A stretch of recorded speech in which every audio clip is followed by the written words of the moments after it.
The Wild Wild West. We're live. Saga, thank you, dude. Thank you for coming. Thank you for having me. I like your setup. Thank you, man. Fun, yeah. Thank you. It's since I'm in politics, I kind of think That's what I'm saying. I vibe with the set more. I think it's a good look for you too, dude. I think you look good on that. Really?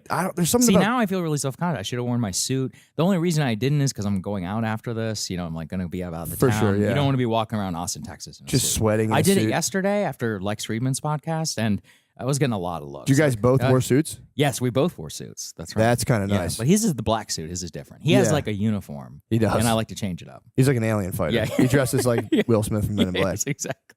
It's kind of, there's something nice about that. I've always wanted to do the Steve Jobs thing where I wear the same thing every day. You could do it. I think you could do it. I feel like I could. I know one guy who's been wearing all white for 7 years, and I might jack his swag. In comedy, do you think it is useful to have a uniform or no?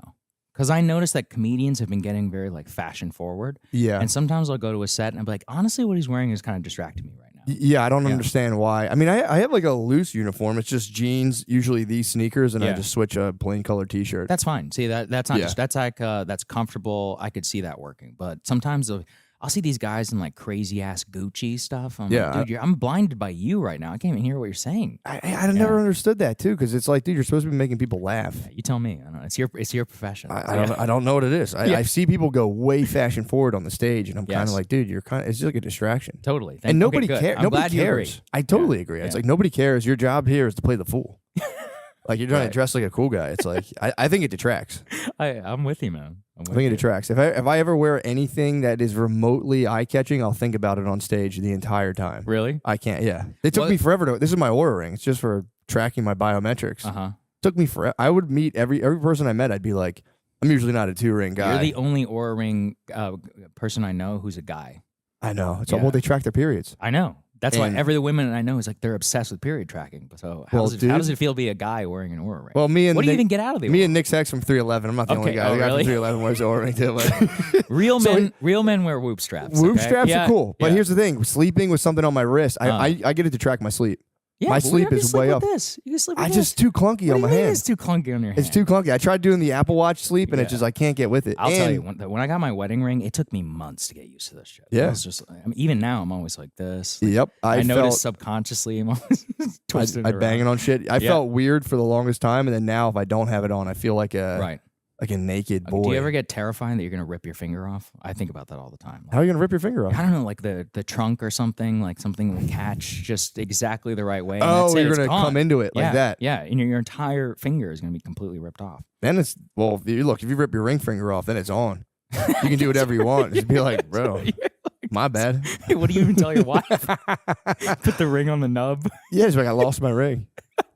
You just cheat on her all the time because you don't have a ring finger. Babe, I don't have a ring finger. It's gone. Our vows are over. Yeah, if you lose that finger, you're a batch. You're a bachelor. Good. I like that. Wait, you remember those rules in the 2000s? I love watching, 2000s movies or actually 1990s, like American Pie, when they're like, it's not cheating if you're not in the same zip code. Oh, yeah. And rewatching it 25 years later, you're like, that makes no fucking sense. You're like, what are you talking? Like, how is this conventional wisdom in 2001? The hall pass was another big one. Like, hall pass. There was a whole Friends episode. I'd be like, what's your hall pass? And I was like, but that's not real. It's just totally fake. Yeah, you're butt fucking a lady in a hotel room. Like, stop acting like it's a cute thing to do. Yeah, I was literally just thinking about hall passes yesterday. I was like, they try to push that for a little bit. Like, it was a huge hall pass. 2000s trope, as if all relationships functioned on if you're not in separate area codes, you're not married or you're engaged. Hall passes were apparently and allegedly a thing. What else was there? There was work wife was a huge thing. That shit pisses me off. Yeah, I don't like that stuff. The entire at all. work wife concept is fucking weird. Yeah, I mean, I understand how it arises, but it's like it's not your work wife. You're cheating on your wife. Exactly.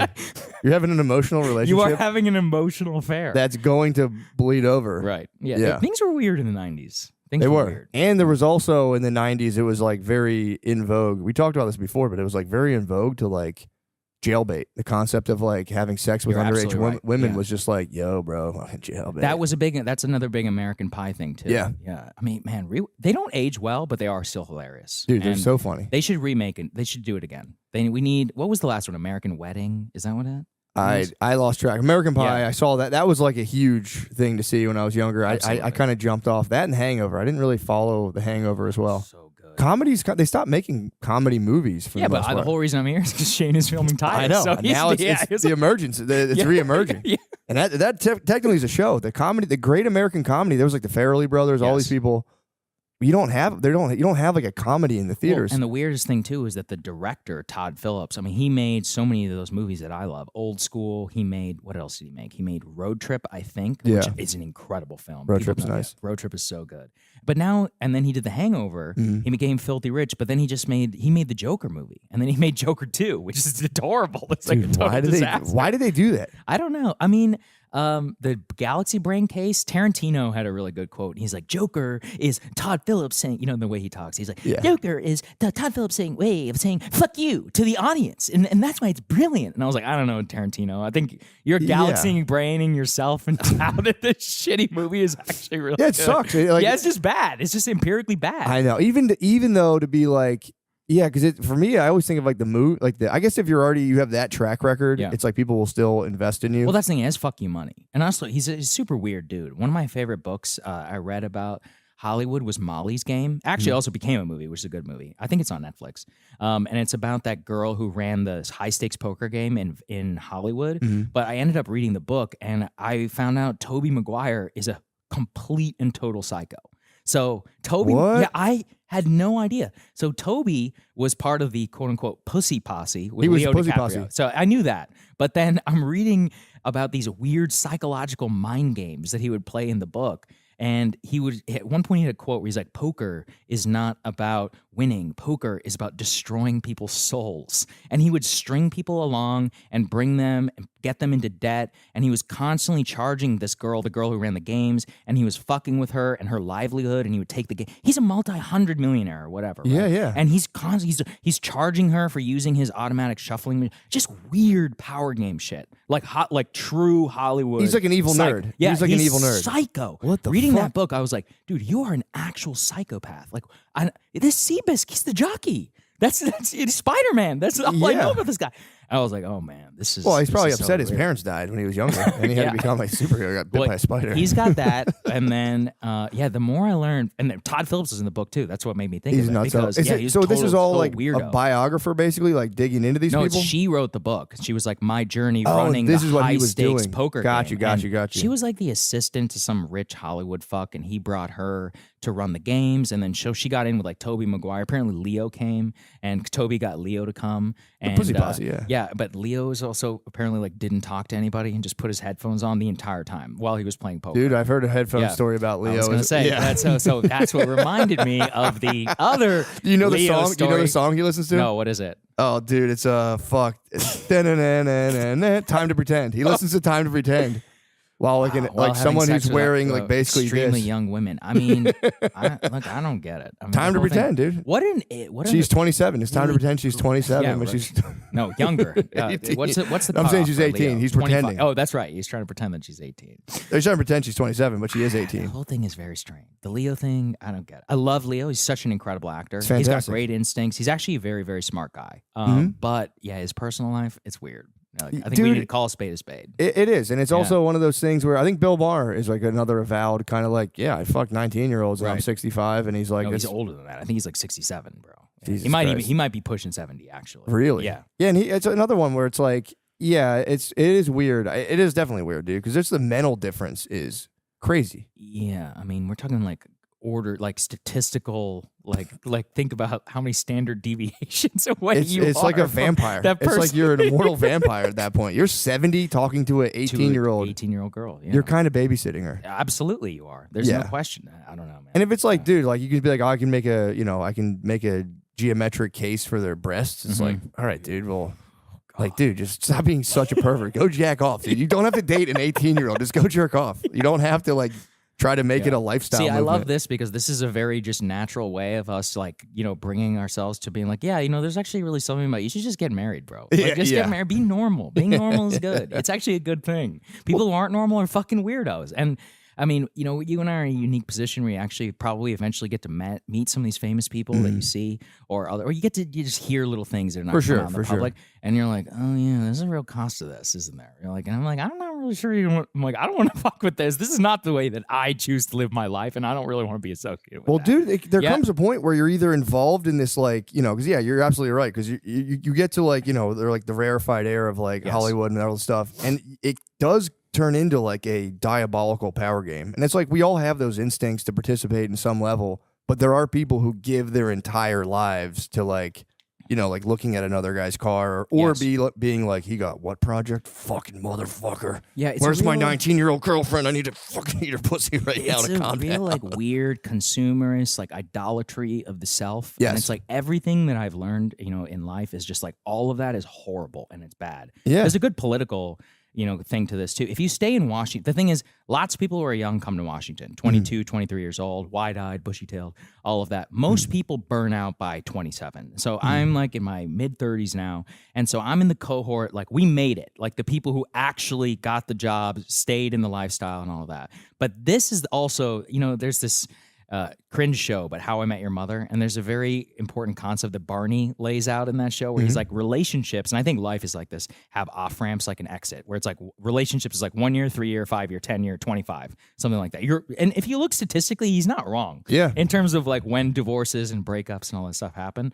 But for like professional DC, or honestly any career where it requires you to give fucking everything to it, but then you start to see, one of the most important pieces of advice I got was like, look at where you are and then look at the guy who's 10 years in that same path. And I was in the White House briefing room, for example, and I was looking around. I'm like, wait a second. I'm like, I don't want to be any of you people. Yeah. I'm like, I need to get the fuck out of here. Yeah.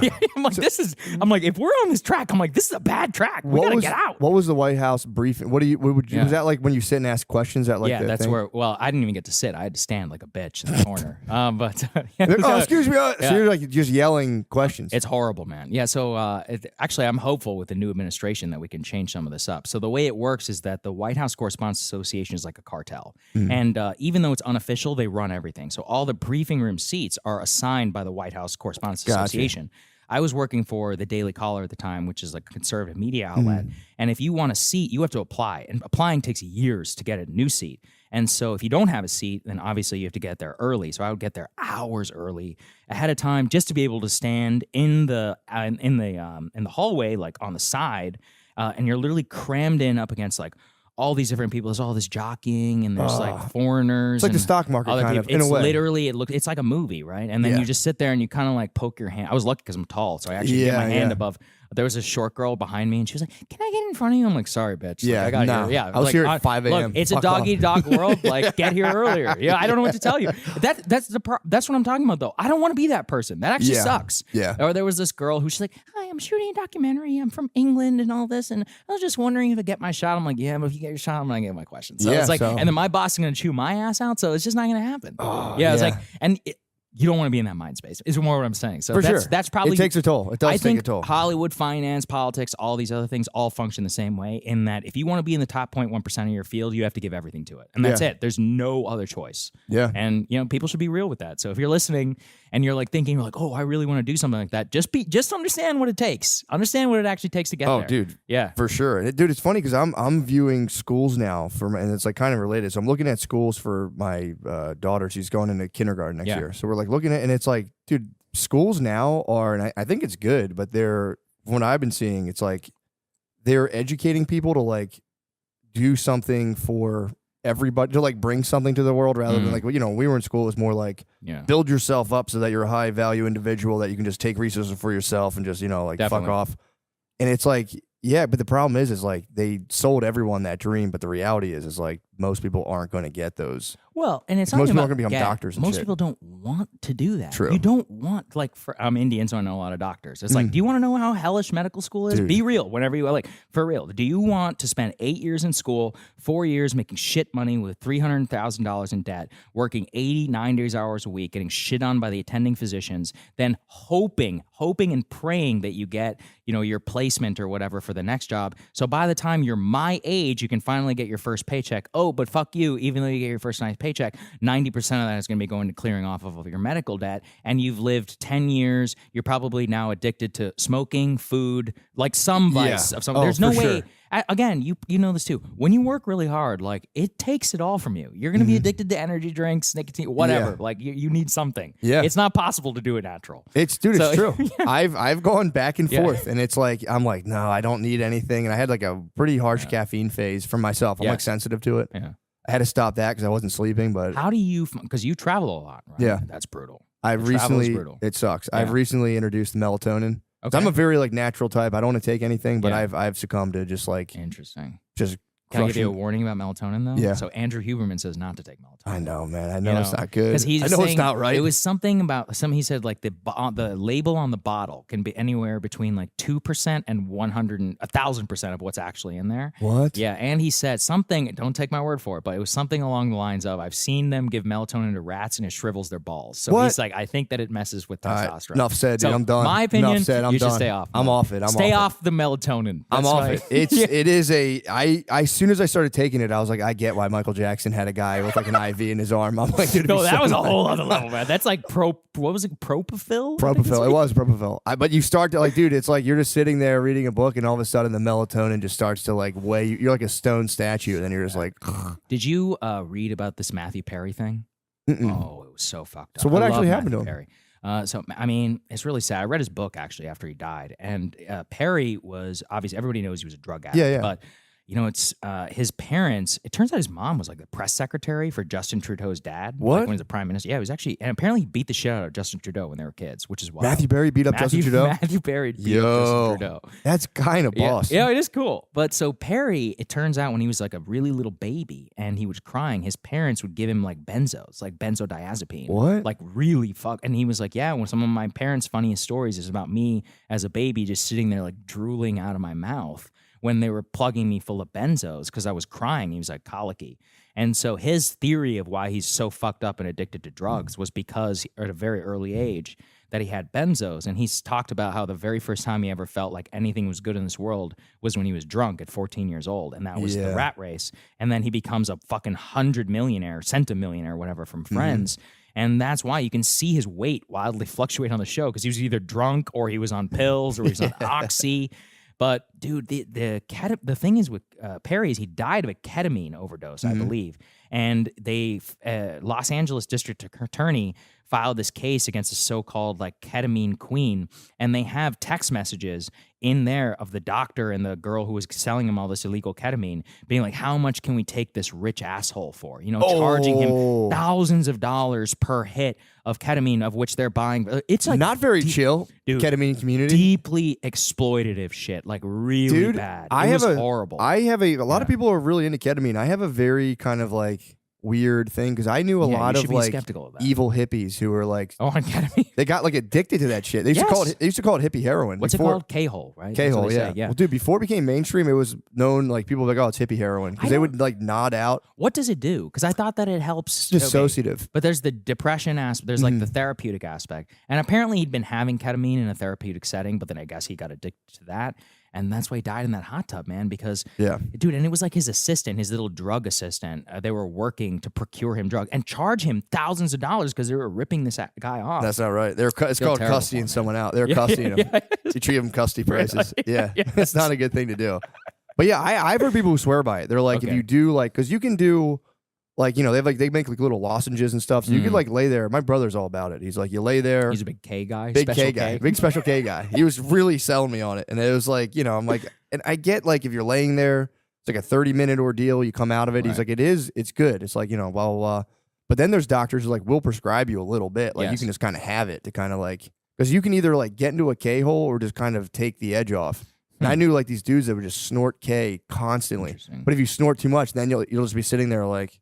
The other K that I see signs for everywhere, and I actually don't know what it is kratom? Kratom, yeah. What is kratom? It's kratom like you see signs for this everywhere. CBD, we sell kratom. I don't know a single person who's ever used kratom. I don't know what kratom is. I know it, dude. I just know it exists, but it's everywhere. It's literally everywhere. It's every gas station in America. Gas stations sell like full on. They sell drugs, or you can sell weed legally at gas stations now. It's dude. They did it. It's the hemp farm bill allowed THCA, which is weed. The active ingredient's THC. Is that the same as was it spice or whatever? Those So what's spice, that then? spice is a synthetic. So it's like if you take delta 9 tetrahydrocannabinol, whatever it's called.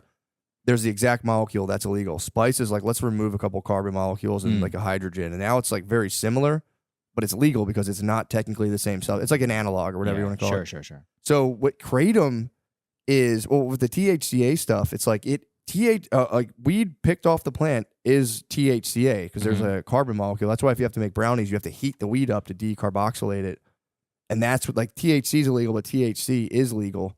So now you can grow hemp, which is just weed, with THCA, which is just THC, and it's legal, and you can sell it at a gas station. It's completely schizophrenic. Right. It makes no sense. Yeah. It makes no sense. But I think it's sick. You can mail it right to your house. But really? Oh yeah, you can just get it mailed right to you. Are you a big weed guy? I was for the longest time. I can smell weed in here. It wasn't me. Okay. It wasn't me. I know you hate it. It wasn't me. Yeah. That was you, bro. You were blazing. Me and Saga ripped the blunt, dude. I like that. Don't put misinformation out there, all right? The moment I came down here, my nostrils flared. I didn't want to say anything, but I did suspect you. I'm not going to lie. I immediately suspected you. I was a big weed guy since I was like in high school through college. But you quit, right? So it's a success story. I cut it out, but here's the thing. It becomes too much, like especially when you have kids. It's like I just can't. I can't be high. Like, can you tell that to more people? Yeah.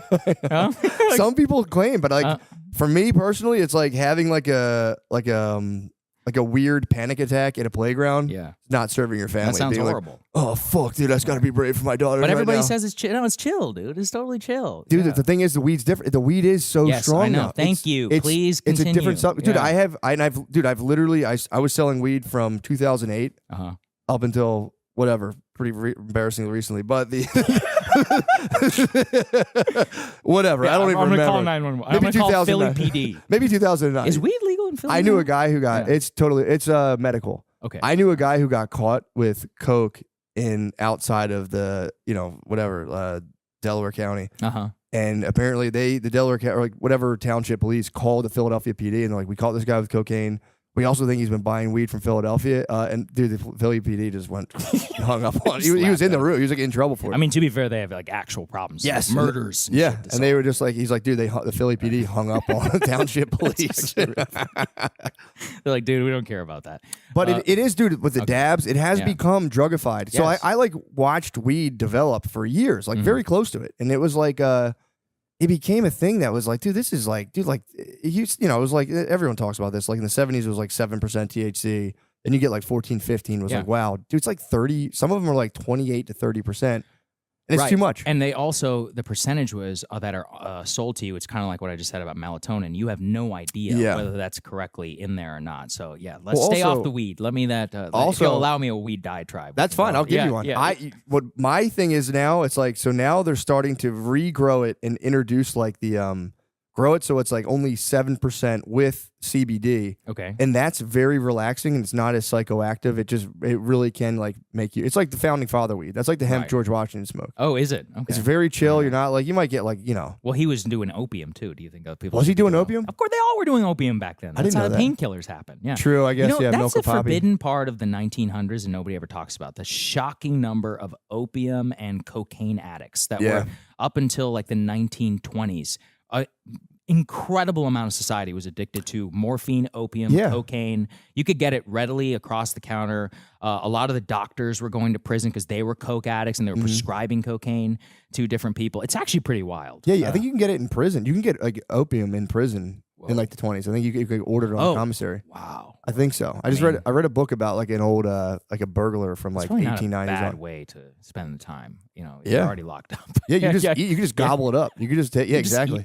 You could just gobble it up. I think it was like either the guards were selling it, but I remember the guy was saying in the book he just ordered some opium from the truck. Well, it wasn't illegal for a long time. Yeah, I mean, it took a long time because there was a lot of, it's the same problems we have now. Like opium addicts at the time, it's like for a while they're on opium, they can't afford opium, you start robbing people to pay for your opium, and it's like, they're like, okay, we got to get rid of this. Yeah, this is a problem. Dude, the kratom now is, kratom is a It's not. So what is it? Is so it it's technically plant? an opiate. It's a plant. It's a natural plant, but it has. No, this is what they say about it's natural. It is natural. Yeah. It yeah, is it's natural. What did you just talk about? Oh, the cross plays with this. Yes. 40% now. It's like, that's not fucking natural. Exactly. Okay? That's as natural as the red tomato in a grocery store. I totally agree. Right. I think they've ruined weed. Now it's called type 2 cannabis. They're walking it back. And I think that, because dude, I would just like freak out. I'm like, this sucks. This isn't fun at all. Or I do think though, and this is like I do like saying this to people because people get very like bullyish with weed. They'll be like, dude, fucking 5 milligram. I could take a 50 mil. It's like this because you're a dumbass. You don't have anything going on in your brain. So it's like you've actually cooked so much of your IQ off that you no longer have the IQ to understand. No, I'm saying naturally they're a dumbass. They've always been people who can do like 200 milligram edibles. It's like, yeah, because you're a fucking dumbass. You don't have anything going on in your mind. You're just sitting there like, you're like when like a dog gets a brownie. You're just kind of like, or you metabolize it differently. I don't know. Okay. Yeah. But dude, the kratom, they do snag people with the natural stuff, but it's like it mimics opiates. So people will use it to get off of like, you could be sick from. It's like methadone? Heroin if it was a plant, but it also is different. Like if you take a little bit, it's energizing. But if you take a lot, it's like you ate like 4 Percocets. I don't get it, man. Dude, and people get addicted to it, man. And no, I do know that. That's why I brought it up, because there is a lot of this weird stuff that, like kratom, obviously weed now with the mass legalization, and nobody ever talks about. You know, if you look at the weed graph, like over 20% of weed users are using it on a multi-daily basis. Yeah. So that is like, imagine if 20% of people who drank alcohol drank like straight liquor all day, every day. That's not even close. What is the percentage of people who drink alcohol daily? Who are daily drinkers? I think it's like 7 to 8%. Actually, by the way, I'm not putting alcohol off the. For sure, it's really bad. People who are alcoholics, it ruins your life. It will kill you early. There's all this stuff. And actually, weed and alcohol, almost all vices actually have the same effect, where between like it's like the Pareto principle, where 20% can be responsible for 80%. And so 20% of weed users consume almost all of the weed, and because they're using it every single day, and it's extremely high THC and it's psychoactive. Anybody who knows anybody who's ever owned a liquor store, it's like the vast majority of your sales are going to the same like alcoholics. Honestly, it's really sad. Yeah. And then gambling is the same way. Like a huge percentage of casino returnees, like, people go to Vegas and they have fun, but like if you have ever spent time in a casino, like the people that come every single day are just like pissing their life. It makes you really sad. That's the saddest part. Like, that is really sad. It's so sad. When you see, especially the old people there, and you're like, damn, your kids stopped talking to you. You've worked your whole life. Do you have sports gambling advertisers? Do you? Oh, big time, yeah. Oh, do you? Okay. You can talk whatever you want. Okay, all right. Well, then I'll say it. It's unfettered free speech. Well, you think I'm going to restrict speech at the podium? Sorry, DraftKings and FanDuel and all these other people. It's not those two, but okay, good. All right, well, we've definitely had that before. Oh, have you? Say whatever you want. Okay, all right. Yeah, I'm not worried about that. Well, I don't want to get you in trouble, but Can you get me in trouble? I have become totally convinced. I don't put cards on the table. I actually like to go to the casino. I think casino gambling is really fun, but I think it's very important that I have to go to the casino, to a physical location. The stats right now on sports gambling, it's just like weed, all vices. Disaster. If you look at the amount of money that is being sucked out of people's pockets, it's horrible. So in September, in New Jersey alone, New Jersey bettors lost $200 million gambling online, in full online gambling. They lost $400 million. They were gambling on sports, and a total of $900 million in a single month of September, just if you include also the casinos. So you can see that almost half of the money that New Jersey bettors lost. By the way, Jersey's not that fucking big. So we just talked about $1 billion that got sucked out of the market. Crazy. People are addicted to sports gambling, man. It's terrible. And the other thing is, if I studied, I went and I read a little bit about how casinos operate, and casino profits, like the amount that they take, is called the hold, like on a game. And the hold for DraftKings, FanDuel, and all these others is way higher, because traditional gamblers in casinos, they'll bet the money line or they'll bet the spread. But these retards on sports gambling are buying and doing all these parlays that get algorithmically pushed. You have no fucking chance of winning your parlay. Okay? Yeah. Sorry, you're not going to win your parlay.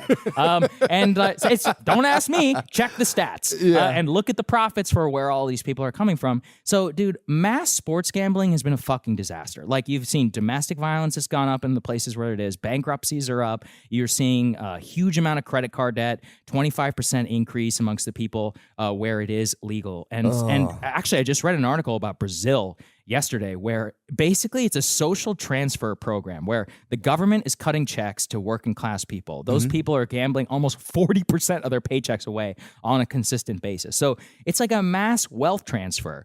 that's happening right now. And yeah, I mean, sadly, because you can do it online, just imagine if you could take your phone out and there was an app on your phone where you could drink alcohol. Do you know how popular that app would be? Yeah. Imagine, or see naked girls. Yeah. Well, well, that's a big one. We'll get to that next.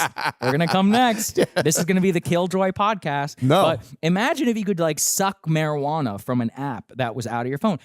People would be addicted to that. That gambling is honestly worse. Well, it's than a both double addiction because the phone's addictive. Yes, and exactly. then you put addiction on top of an addictive device. So you have algorithm, you have phones, and you have money that is now at stake. Every single state where this has happened has been an absolute nightmare. And you know, if all you have to do, the thing is that the gambling companies legally they have to disclose all of this. So all you have to do is go and read their profit and loss statements and look how much of this is coming from the parlay bets. It's the vast majority of their profits, and yet you idiots keep signing up for it. And I get that it's fun, but it's not funny whenever your wife is like, "Hey, baby, can we buy these berries for our child?" And you're like, "Oh, I actually pissed it all away on a parlay last night." And you know, now you have guys who are, you know, you've seen this explosion, and people are like, "I'm gambling on women's softball or in Korea," and I'm like, "Bro, you have a problem." Yeah. You have a problem. That's always been people like that's degenerate behavior. Like the Little League World Series, like you're a degenerate. You're a degenerate. Yeah. You are a degen, bro. And this is my case. I think gambling should be legal. But it should only be in casinos, because one of my favorite parts about going to the casino is you meet the characters. Right? You go to the craps table and you see a guy who hasn't showered in 3 days and has got his colostomy bag on. And by the way, he will teach you how to roll the dice. And so shout out to that man for showing me how to do it. But seeing him, I'm like, I don't ever want to be even in the same like universe of like whatever this dude is. But you can't see that when you're on the couch. You don't understand. You're the sucker. Last thing on this that I found out from Nate Silver's book is that if you are any good at sports gambling, you're banned. And so that's kind of fucked up. So if you win consistently on DraftKings or on FanDuel, they will cap your bet size to like $2. They're like, "Oh, you're allowed to bet $2.14." That's bullshit. Yes, but you know why? And then people are like, "I'm actually really good at sports gambling." I'm like, "Oh, how you been on the app?" They're like, 3 years. I'm like, "You're not any good at sports gambling." I'm like, "It would have banned your ass." Yeah, they would cut. That's everyone. No, I'm like breaking even basically. And it's like they ain't fucking that. It's like, well, first of all, you need to win 52% of your bets just to beat the house, because 2% is the vig that goes to the house. Yeah. But then over that, it's like look, you're not winning. If you're still gambling consistently on the apps, you have not won, and you're the sucker. That's just what they should do. An easy amendment to this that wouldn't be such a money suck is that when you lose your gambling money, it's held from you for 6 months. They get to make money on the interest, and then they send it back to you. So that would be nice, but you're momentarily penalized. I just read in New York. I mean, why would they do that? They would be like, "Fuck you, we're keeping all. How about we keep all of it and make interest?" These guys are making the biggest killing in the planet, and like the best part is all the states are doing it too because they want the money. But the thing is, look, they're going to pay for it because it's one of those where you're getting this fake tax revenue. But yeah, when you have to come and send cops to Johnny's house because he went fucking broke and he beat up his wife or his girlfriend or whatever, you're paying for that. You know, he's blowing off some steam. Right. Parlay goes down. He's going to house one of those plastic bottles of whiskey from Costco. Yeah. And we all know what happens next. It is weird that when jobs are scarce, like it just people just end up beating up girls. Like if there's not good stuff going on, people are like, well, I guess I have to beat up a girl now. It happens across like every culture. It's every culture. Actually, a lot of people got mad at me on the show because I was talking about it was during one of our immigration debates. I think you talked about it a little bit actually on your show, and I was just like, look. And by the way, just full disclosure, I married into an Irish family from Philadelphia. Oh, there you go. All right, so I have no discrimination against the Irish, but what I'm saying is, back in the day, I think it was reasonable to be like, well, you know, all these people are coming over here and they drank a lot of whiskey. And so nobody knows this. The very first thing that women did whenever they voted was ban alcohol. That's why the temperance movement was entirely driven by women. Whoa. And the reason why is because they were getting the absolute shit kicked out of them by their drunk ass husbands who were drinking a liter of whiskey per day on average to deal with, you know, the Industrial Revolution and all this. But it was also, let's be honest, it was part of their culture, right? Yeah, and for sure. That's what people don't forget is like that, for some reason, it's intrinsic. Like alcohol, gambling, and beating the shit out of your wife, it's just a package deal. It's one big thing. You are signing up for that. You are 100%. So It's don't just incentivize impulses. it. Yeah, it's just impulses ruling the roost, and then eventually the bingo. curtain closes, and you're like, right. Yeah, well, really what I think it is just somebody for the first time is showing the reality of what you've done, where you can rationalize your parlays away, you can rationalize all this, but the very first time, like I just said, we're like, hey, can we pay to go see, I don't know, like, I want to go see my mom next week or whatever. Can I get a flight? And they're like, no, we literally don't have any money. Yeah, and the ultimate being like, I told you the Chiefs weren't going to kick a field goal. And you're like, shut the fuck up. You didn't know that. Yeah. Well, it is funny. There is a huge, because, I'm all like Irish Catholic out, and it's like, like seeing someone fall at a wedding, I'm like, nah. It's like, it's so normal. And like my wife would like cry. She's like, that's not right. And I'm like, that's so sad. I'm like, dude. My in-laws and their family are not like people that. People fall at weddings. It is what it is. I did Stop being see a baby. A really funny tweet. And like, I left Dublin and I moved. I forget where they moved, like somewhere in South America or something. And they're like, and what I thought was we were all having a good time. It turns out we're just crippling alcoholics. Yeah, like family beach trips were just like adults hammered for 7 days, and I'd just be like, all right. And then the kids would get hammered. They would pass out. East Coast beach culture is weird. Oh, it's crazy. I'll tell you dude. this. It's crazy. I had no exposure to it because I grew up here. But yeah, I went to went to Rehoboth, which is like the nice beach, right? Mm-hmm. But even then, I'm like, man, these ladies are hammering Tito's at like 9 a.m. in the morning. Oh, yeah. I'm like, there's some crazy shit going down. East Coast beach culture is like it's like quiet. That's not like as like cool like Margaritaville. It's just people just quietly DJing. My uncles would be like, they would all joke. They'd be like, ah, man, who's gonna crack the first one? They'd be like, I don't give a shit, I'll do it. And you just crack a Coors Light. Now they don't let you drink on the beaches like that. Really? Yeah, they're ticketing. I saw a lot of people doing it. Well, in the Jersey they're doing it in Shore. the solo cups. That's what I'm saying. Okay. They used to, and they'll still come around and police you. I grew up going to Sea Isle, and dude, it was just beers, whatever. Really?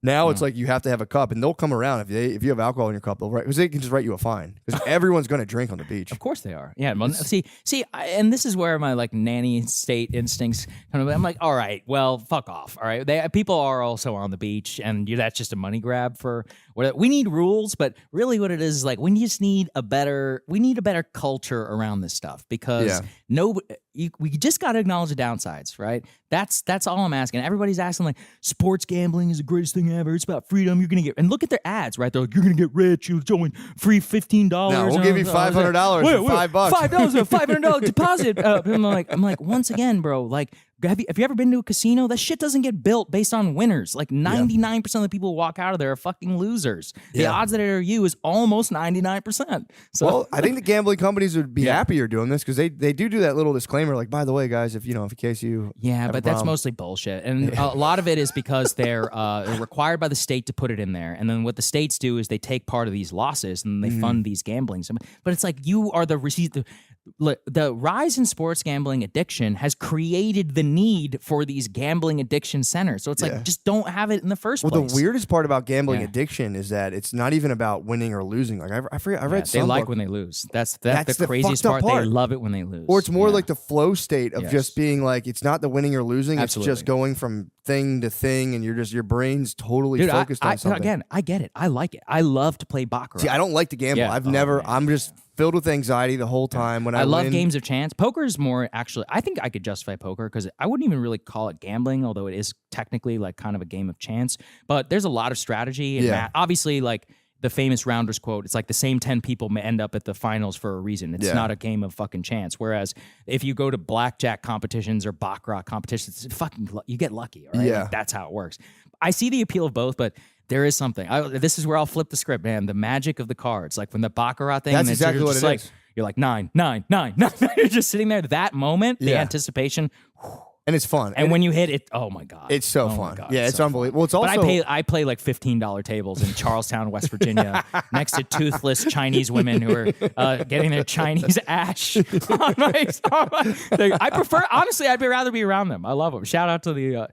You always want to gamble with Chinese, if you're playing baccarat, Chinese and Vietnamese. They know what's up. That's a good idea. That's a good call. And the less teeth they have, the more good at the game they are. They've got patience. They have all these superstitions about dragons and colors. And that's the thing, though, man. Because I was like sitting there one time backstage at a comedy show, and they were like playing dice, like in the green room, as like they had this little box, and I was like, it is just people interacting with magic. People are attracted to gambling. Yeah. It's magic. It's like a divine thing. You're like, oh. Yes. And everybody, craps is also definitely the most fun in the game in the casino. Although it is minus EV every single bet on the craps table. So, but when you play, the magic of it is it's a crowd's game because, and I love craps gurus, right? Like I was talking about the diabetic guy, and he's like, yeah, he threw it over here, threw it over here. It's like the first time he throws to the right, he's gonna roll 7, which means we all get fucked. So he's like, he about to roll that, take your bet off, and I was like, all right, got it. He was right, and I was like, dude, my only time playing craps, they know something. My only time playing craps, a guy was like, just do what I do, and I was up $1,300 very quickly. Holy shit, very quickly, $1,300, very quickly. Whoa. And I was just you're playing higher stakes than I am, man. I think I was just drunk too. Just like, ugh, it's fine. And then I got cocky. I was like, I know what's going on. As soon as I started doing my own bets, I was back down to 600. I just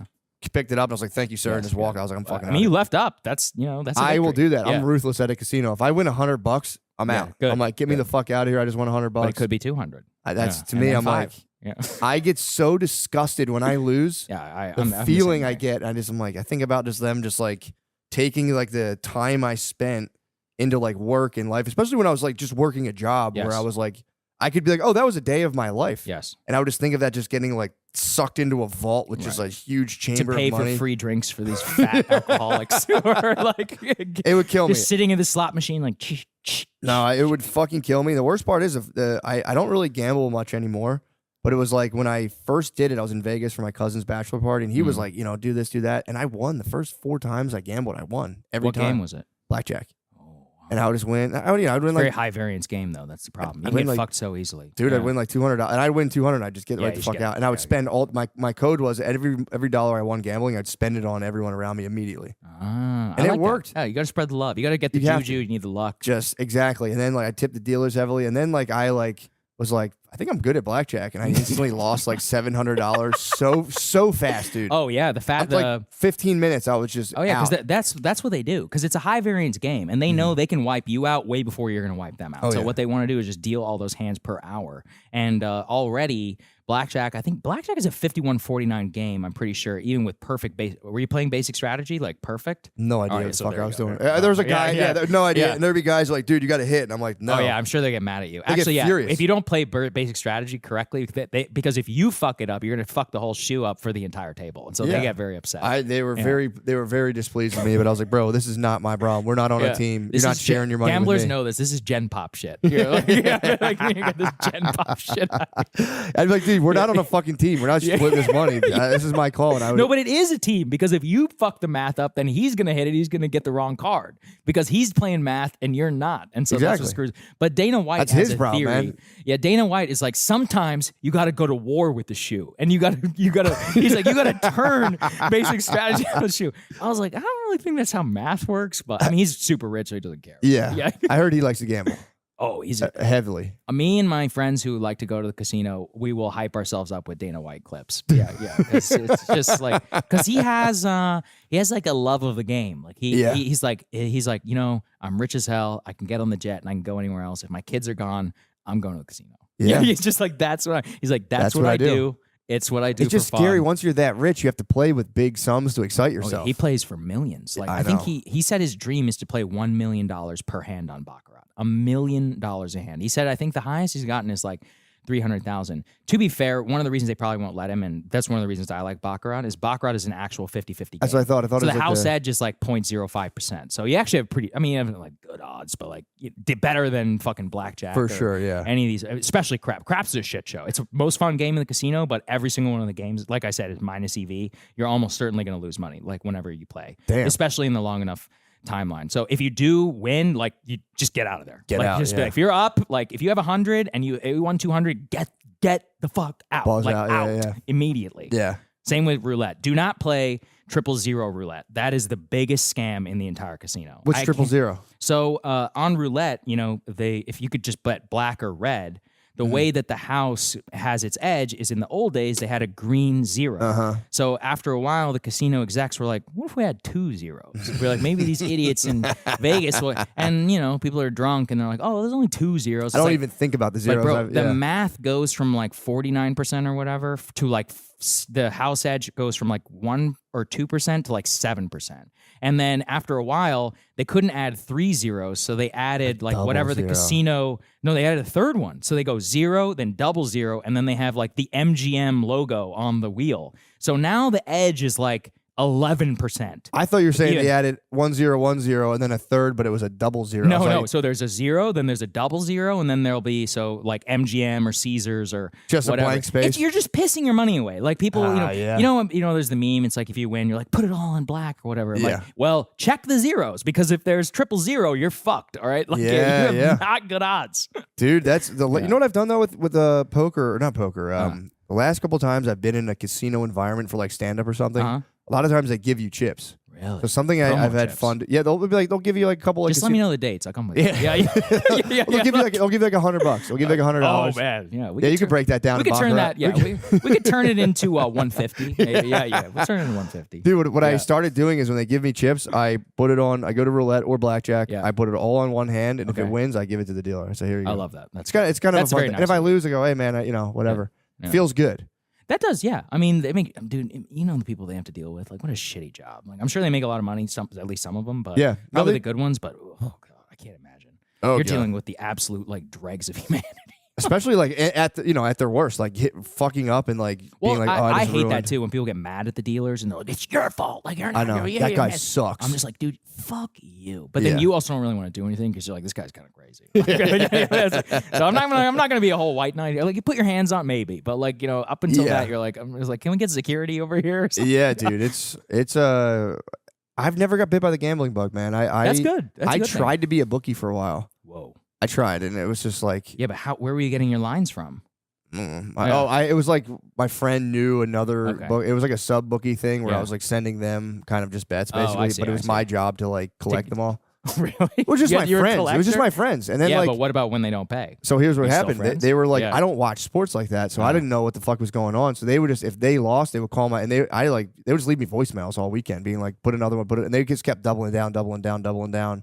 And then eventually, like, some of my friends owed me money, and I just got to the point where I was like, I'm not taking your money for this. And I just like told the guy, I was like, I'm not doing this anymore. I just felt bad. Like, if you like sell something to somebody, that's like, yes, you gave me that, but to be like, yo, the Bears lost, you owe me $250. I was like, and you actually have to collect it too. Yeah, and I was like, I don't want to do. Yeah, exactly. That's the big thing, man. I don't know. Yeah, I mean, East Coast sports gambling culture has always been there. I don't know. I mean, I grew up here. I don't remember thinking or hearing like other parents. I guess I grew up in a Bible Belt area, so they wouldn't be doing it. But I don't remember a lot of money changing hands on college football. But now these days, college football is actually even more where the action is. I could see that, because it's like there's the mismatches or whatever. There's like underdogs, and for somebody who hates gambling, I know way too much about gambling. It's a love-hate relationship. That and weed too. You don't know a lot about weed. You don't know a lot about weed though. I don't know a lot about the experience of weed, but have you ever smoked weed? I think I smoked weed when I was very drunk when I was in college once. Okay, and that's pretty much it. That makes sense. That's fair. Yeah. What'd you blaze? I don't know. I mean, dude, you're at a party. Blue Dream. Somebody passes you, whatever. It probably was fake. It was probably like not even marijuana. It was like somebody's grass that he'd bought off of somebody else and got ripped off. Well, dude, the K2 is big in prison. That's like the stuff you're talking about, spice. I know. And that fucks people. I have friends that are like... lose their minds. Yes, dude. Is that right? Yes. Yeah. I think these guys, they'll do anything. Like speedballs and shit. And I have friends that are like... Bro, the K2 is fucked up. Really? You're in jail. You're in like the county jail, and you just blaze K2 and have like an absolutely satanic experience. He's like, dude, it's for real. Like, terrifying. I think I saw some videos about that. For some reason, my YouTube feed has been pushing me a lot of prison content. You can go down a serious rabbit hole of prison tube. Shout out to Johnny Mitchell, by the way, the Connect. You should have him on your show, actually. What do you do? He's a comedian. He's like 6'7", but he does this show called The Connect, where he interviews when he went to jail as a weed dealer, and he interviews like other people who were drug dealers, and then also talks about their prison experience. So I actually did his show. He actually likes politics. That's why we talked a little bit. But some of his content is really good, dude. It's the best. He interviews like high level drug kingpins. Yeah, and he'll be like, tell me about the story, but then also like, what was it like to be in federal prison or whatever. Yeah. What a nightmare. Dude, I just finished a book about an LSD dealer who got caught in the early 90s, so he got sentenced for like 20 years. Whoa. He never even got caught with acid. It was just all he was doing Western Union conspiracy. transfer. Yeah, exactly. Got a conspiracy charge, 20 years, and it was he was in jail during the race riot, like the crack laws. Sure. And he had a altercation with a lieutenant, like one of the guards, and he was a white guy. And when the crack riots happened, it was just black inmates having riots or doing riots, and the lieutenant was like he incited the riot, sent him to fucking Marion, which is like a super max, and he had to do I think 3 years in Marion.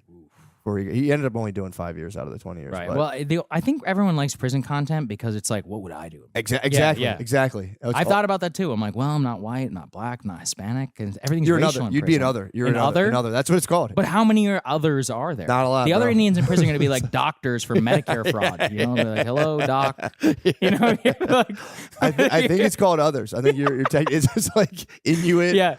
Indian. Inuit. Yeah, it's like actually they're probably pretty good, right? They can fight. Exactly, pretty jacked. They're good with blades. Your numbers are not great. No, it's not good. So I think it's like I got so deep into prison shit, but it's like So then what would your strategy be? My strategy would be getting my parents to put money on my books, right? And then we pay the others for protection. That's the big thing you can do. My plan was always to pay the Muslim Brotherhood. Oh, so you can pay the Muslim Brotherhood to protect, but then it's like it is like racial. But I could fake it, and I could just grow my beard and say that I was Muslim, right? Yeah, and you can get you can get the Muslim diet too. Oh, you have to answer the halal food. The halal food is better. Yeah, people do the kosher diet. That's a big thing. Really, if you can prove like you're Jewish, and you're allowed to switch your religion every 6 months or so to get a different diet. I swear to God. I read that Ramzi Youssef, who was the World Trade Center bomber, the '93 bomber. He apparently stayed in his cell for 10 years straight whenever because he refused to do a strip search because he said it violated his religion. But then apparently he was like, okay, I'm now converted to Christianity. What? But apparently the warden and all of them don't believe him. So it's set up for, I don't really know what's going on, but I think he has started to, he's finally left his cell after 13 years. He's a Christian now. Well, he claims he's Christian. Are they going to scope out his butthole? Or he's like, all right, I'm ready. Well, I think you have to do that thing with the squat and cough or whatever. Yeah. He refused to do it. He's like, I won't do it. So he literally, man, he did not leave his cell in Supermax in ADX Florence or whatever for 13 years. It was totally crazy. And after 13 years, he's like, I think broke. I mean, it's understandable. It's like you spent 13 years, you literally have never left. You're like, okay, that's so impressive. I would have made 13 minutes, and I'd be like, you know what? I'm just gonna show this guy my asshole and get it over with. They say they sleep a lot. That was the interesting thing. Yep, that's a big one. You can train yourself to sleep 12 hours a day, but it's like, what do you do all day? Even when you're awake, that just sounds. You terrible. work out, sleep a lot, and in your cell. Right. Yeah, and it's the guy in the book I read about the LSD dealer, Joel Blazer. He was saying he got schooled on masturbation techniques. Whoa. Yeah, just nothing hands on. He said he never was a punk. That was his term. A punk. But he was going into it how you use a sock and you flip it inside out so you're hitting more of the soft area. And then at the very end, he said you'd apply force to the under part of your head. And he's like, and it's so funny him writing. It's like my orgasms were intense and powerful, and it's like, damn. Yes. Yeah. But I mean, that's all he's got. Did you watch the show Escape at Dannemora? It's on Netflix. It's really good. It was created by Ben Stiller, and it's Benicio. It's Benicio, and then the guy from There Will Be Blood, the guy who's the twins. Anyway, Paul Dano. That's his name. Paul Dano. And so those two are inmates who basically sweet talk this woman, this obese prison worker, and then they both start a relationship with her, and they get her to smuggle in tools, and then they literally tunnel out of the prison. It's a real life story. It happened in 2015. So I watched the show. It was a fantastic, really good acting. And then I went and read the real story. Dude, it was wild. It's a high. They're both in there for murder. One guy literally murdered a police officer. The other guy butchered and kidnapped an old man for money. These are no shit killers. Yeah, locked up in this high security prison in I think it was in North New York, upstate New York. The Adirondacks. Yeah, up there. Yeah, it was in the Adirondacks. Yeah, and so they were up there, and they were able to get her to smuggle in hacksaw blades. They cut their way out of their cells, were able to make their way through the pipes and everything, use a sledgehammer, hammer through multiple walls, and then cut a hole in a drain pipe or whatever, crawl through the pipe, come up out on the other side, crawl through a manhole, and they were on the run for 23 days. One guy almost made it to Canada. They shot him 10 miles from the Canadian border. Yeah, one guy was killed. The other guy, sorry, spoiler alert. What year was this? 2015. It wasn't that long. Yeah, dude, it was like they shot him at the. Oh, I guess if he's that high profile. Well, they were. A trooper was like, "Hey, who are you?" And he just like took off running. And the other guy apparently was like a drunk. And they would find like hunting cabins, and he would just be like, "All right," and just grabbing whiskey. He was just like a bear. He was like a bear. He literally was like a bear. That's a good way of putting it. He's like Winnie the Pooh. He was just walking around. Yeah. So that the other guy left him. He was like, "Fuck this dude." He's like turned into a drunk. He's never gonna make it. And then he's not gonna make anything of himself. And so then he got killed, and then the other guy actually almost made it to Canada. Damn. And, I know. He almost. The weird part of the show is it's structured really well. The first like 6 episodes, you're really rooting for the prisoners, and then before you get to the last episode, they do a flashback that shows what they did. And you're like, wait, fuck these guys. Like, this is terrible. Because you don't know what they're in there for. You know they're in prison, but then they're like, oh, he literally murdered a cop. And then the other guy, like, kidnapped this man and tried to extort money from him and fucking, like, butchered him and cut him up into little pieces. You're like, dude, his parlays didn't work. Yeah, you're right. I'm like, we got to get this guy out of here. I'm like, this is not good. Yo, guys, welcome to the advertisement portion of the podcast. I'm on my motherfucking Assassin's Creed shit right now. You guys can't even see me. I was doing this earlier to ensure audio quality because I'd fucked up the audio of the ads because I was recording through my laptop like a dumbass. Now I kind of like the look now that I got my phone out. All right, guys, here, big thing, and I try to add some tranquil music to the ads because it's kind of jarring. You're just listening to a podcast. You give your brain over to the podcast, and out of nowhere, it's like, hey, listen up, we got enough. And it's like, fuck, man. Fuck, how about a heads up? So what we're doing, we're going to add a little gentle music. You can kind of get in the zone. You can chill. You can kind of use this time to kind of drift off, whatever you want to do. But we are going to do the advertisements. And I got to say, here's my number one advertisement right now. I fucked up and I'm doing shows. Well, hear me out here. I failed to promote my shows in the Irvine Improv, SoCal. I'm so fucking SoCal. I forgot to do the ads or make a flyer for the Irvine show. Oops, my bad. It's next weekend. Thanksgiving weekend, Friday, November 29th, Saturday, November 30th. 2 days, 4 shows. Come out to motherfucking Irvine Improv. And I'll be honest, I'm not just saying this because I'm doing a show. I love Irvine. Irvine was the first place I went to in California.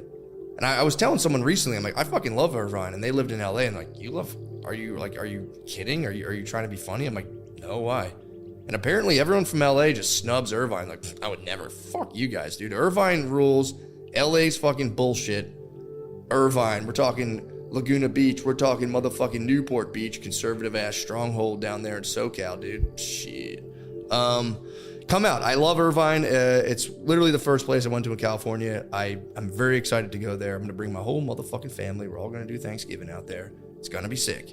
So, Irvine Improv, Friday, November 29th, Saturday, November 30th. Let's go. Let's show these LA fucking pussies, dude, who's really fucking SoCal. They're not fucking SoCal. They're north of Irvine, bruh. This episode is brought to you by BetterHelp. Take a moment to say thank you to someone in your life, including your therapist if that's someone you'd like to shout out. If you have multiple reads this month, perhaps highlight someone different each time. Well, let's see. Last week, I highlighted my mommy. I'm thankful for my mommy. I was going to do my daddy this week. I'm very thankful for my daddy, but you know what? Know who I'm going to thank this week? Our almighty creator, guys. How awesome is God? Come on now. How awesome is the fact that you can call it the Big Bang, whatever you want to call it. The universe was created out of an infinitesimal, however you say that, a teeny tiny, incomprehensibly small void, nothingness. And the universe has exploded out of nothingness, and that nothingness is the substratum of all that exists today, and it still exists in the universe. And that's basically God. How awesome is that? Thank you so much for that. I'm so grateful. Guys, this month is all about gratitude, and along with the person, the cosmic deity I just shouted out, there's another person we don't get to thank enough, ourselves. It's sometimes hard to remind ourselves that we are trying our best to make sense of everything, and in this crazy world, that isn't easy.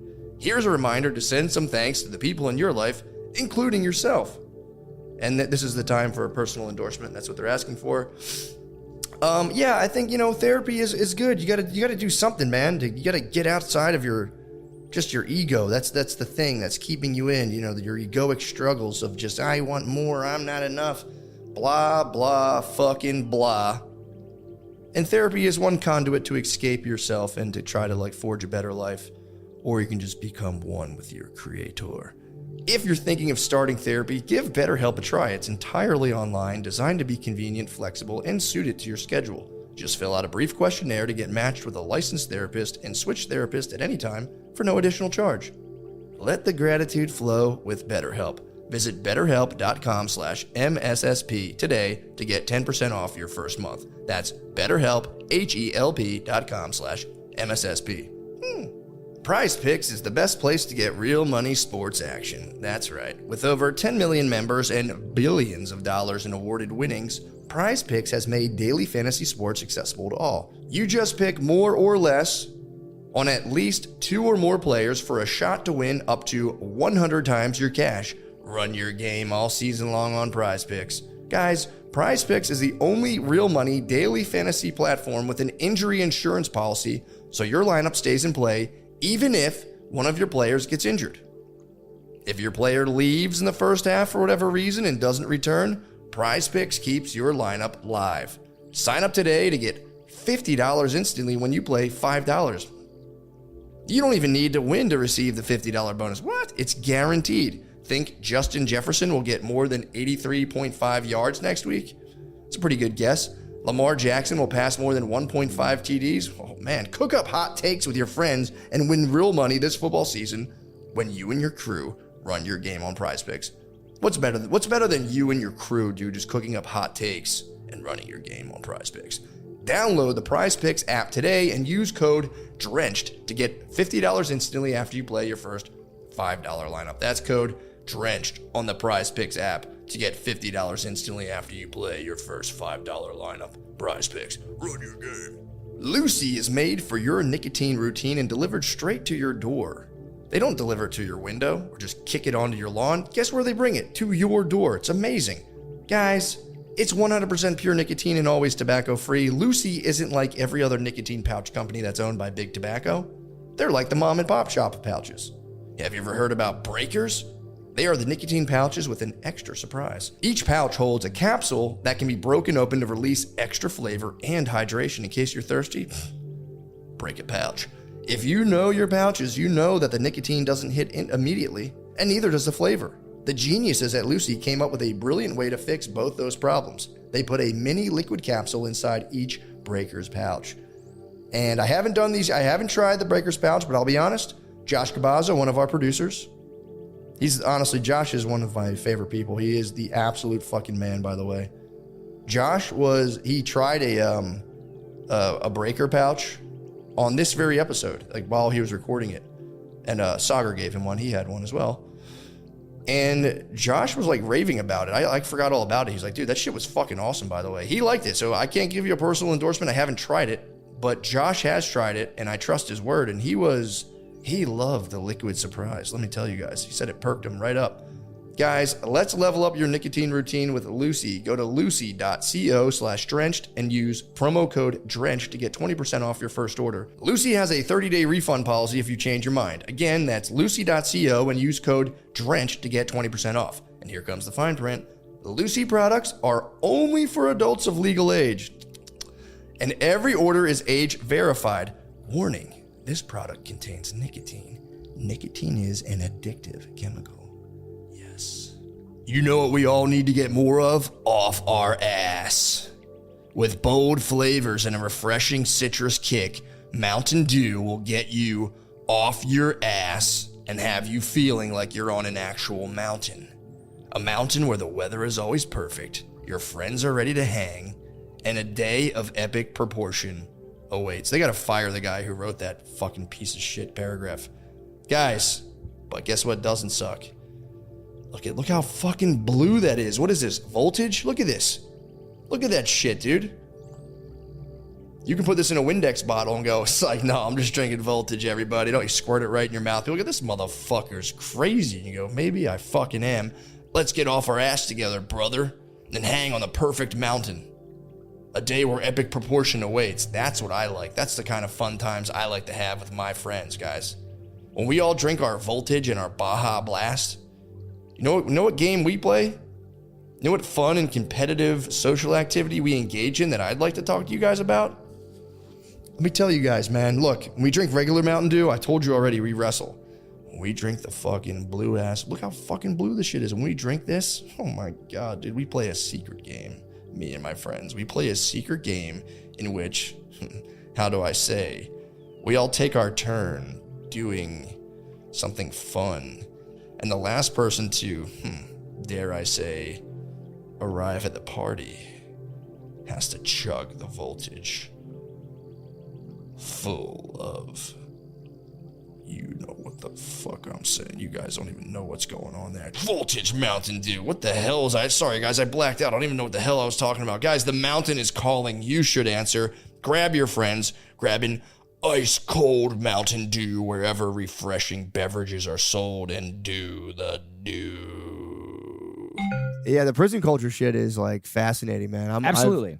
I'm glad I've never went, but I kind of was like, damn, I kind of wish like How much weight were you moving then when you were selling marijuana? Decent amount, like pounds. Yeah. Whoa. Yeah. So you could have gone. You actually could have gone. I could have went to jail. In Philly, it was like you could have 5 pounds and you wouldn't you could like get locked up, but you wouldn't do like a sentence at a certain point. But that's what I've heard. But like before though, like in the 2000s, it started getting more lax.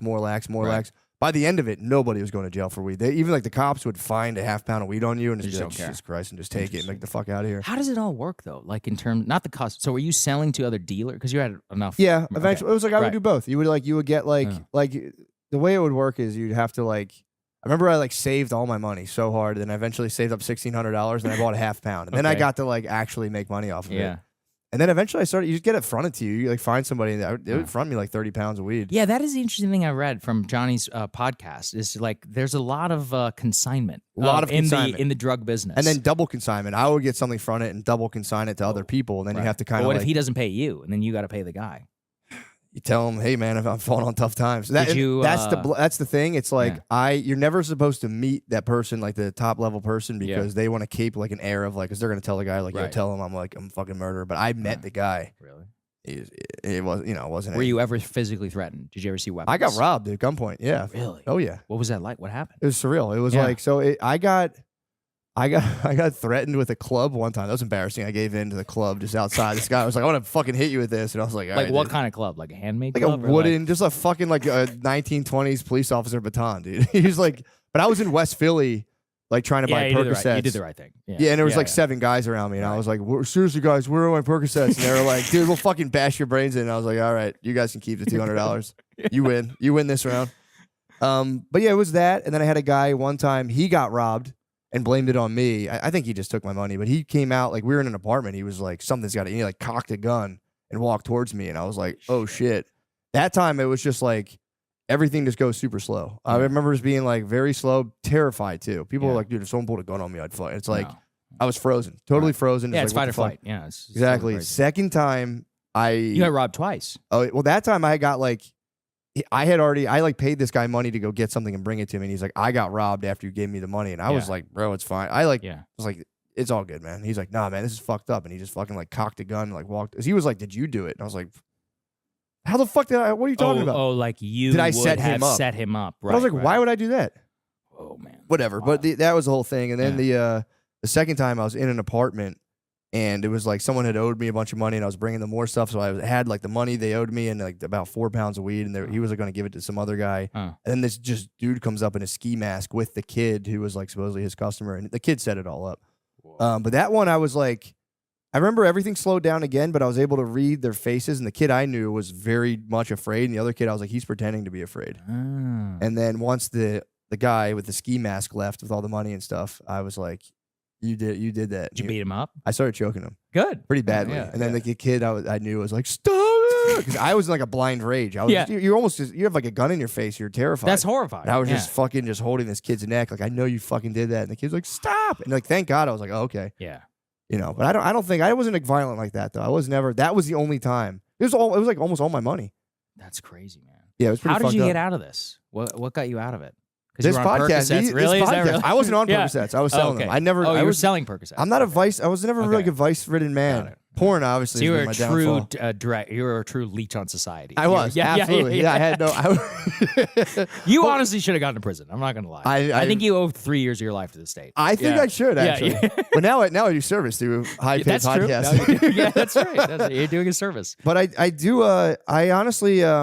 It's not like a sexy tale because usually you have the redemptive arc of like and then I got caught. But I was pretty principled. Like I remember like I was like pills are evil. I didn't know anything about them. I'm like, oh, these are very addictive. Coke, I was like, this stuff's no good either. But weed, there was a thing where it was like, this is good for people. Because I was smoking so much of it. I was like, weed is good for people. I was like, people need weed. It's good for you. I thought it was good for me. Okay. You know, I was obviously killing it in life. Just like fighting people for Percocets. People need to be more like you. You know? Like if you smoke weed, you can also end up in West Philadelphia with a club in your face. That's what marijuana will get That was for pills. Okay. That was for pills. You were weed high at the was time. Chill. You were high. I was high forever. There you go. I remember I tried to start a policy with every customer. I would smoke a blunt with them, and I ended up smoking like 9 blunts, and it was just. How do you even function? I didn't. I wasn't functioning. Oh, so do you still smoke a lot? You said no. No. Right? Okay, now it's like very. I honestly try to. There was a big impulsive element of it, but now I've been trying to do it where I've tried to do this for years. Where like I almost like incorporate it into a meditation practice. But then you get into it, you're like, well, why do I even need that if I'm meditating? You know. So that was kind of like, well, so now it's like special occasions. How much better did your sleep get? So much better. That's the thing with weed. You can even say like, well, I'm sleeping better, but your REM sleep is trashed. Yes, thank you. That's what I was true. about to bring up. I was it's like, totally true. There's a lot of people. There's a big psyop by the weed guys who are like, oh, if you smoke a bowl right before bed, and it's like actually you're nuking your REM sleep. It's like people. You know when you get on an airplane and people are like, just gonna have a glass of wine just to go to bed. And I'm like, actually, you're not sleeping. Way shittier sleep. Yeah, it's like you're actually not sleeping at all. Dude, nobody wants to hear semi-conscious, but nobody wants to hear this. I tell people all the time. It's like, and the weed does fuck up your REM sleep. It's you don't dream. You don't dream. You don't dream. And everyone knows when I stop smoking weed, I have crazy dreams. Like that's because your REM rebounding. Interesting. Same as alcohol. Oh, dude, it's like I was completely like when I was younger. Also, I was making a living off it. I'm like, weed is awesome. This stuff rules. Everybody needs this stuff. Everyone needs to be selling this stuff under me. That's what happens with heroin, though. Heroin, if you're using heroin, you try to convince people to do heroin because you want to start selling it to them, so then you don't have to pay. Really, it's that's kind of yes, it's very, very evil. And you're like wanting to inject them too. Yeah, I remember someone explained that to me, and I was like, someone offered for me to sell heroin. I said no. I said no, thank you, sir. That is evil. I mean, heroin's evil. The pills are evil, but no one knew what the fuck they were. Yeah, I came out of it. I got a. Is Percocet the same as oxycodone? No, oxycodone, yes. Percocet is oxycodone mixed with acetaminophen, Tylenol, basically. Okay. So oxycodone and Oxycontin and Percocet are the same thing. Is it the same strength? Is that no? What was the whole like pill thing in the 2000s then? That was OxyContin, right? Or OxyContin? It was all of them. Okay. It was Percocets. Right. There's a bunch of them. It's Vicodin was big. Vicodin was hydro something. Hydrocodone. That's right. That's Vicodin. Right. And Vicodins were less desirable. If you had Vicodins, people were like, oh, fine. Right. But Percocets, people wanted them. And then the Oxys came out, which was just like a 5 milligram Percocet, 10 mil, whatever it was. Oxy would have been like 40. Yeah, it was like 80, right? It went up to 80. I read a book about it, and I remember I watched some documentary about the Sackler family. That shit is evil, man. Dude, in terms of the cash programs and those pill mills, and they had total knowledge. Dude. That's really what led to the heroin spike, all the black tar heroin Big time, and everything. Dude. And these people had no idea what they were taking. It wasn't just the Sacklers. It was every doctor in the country. Absolutely. Dude, I got I would get a sore throat from my college campus, and they do on Percocets, and I'd be like, no. Yeah. But when I was like 19 or 18, and I got my wisdom teeth out, and my friend was like, bro, I will pay you. He's like, you'll get if you get pills, I'll buy them off you. And I'm like, whoa. So I'll give you $200. I'm like, what? I was like, for sure. Yes. I hate medicine. You can have my medicine.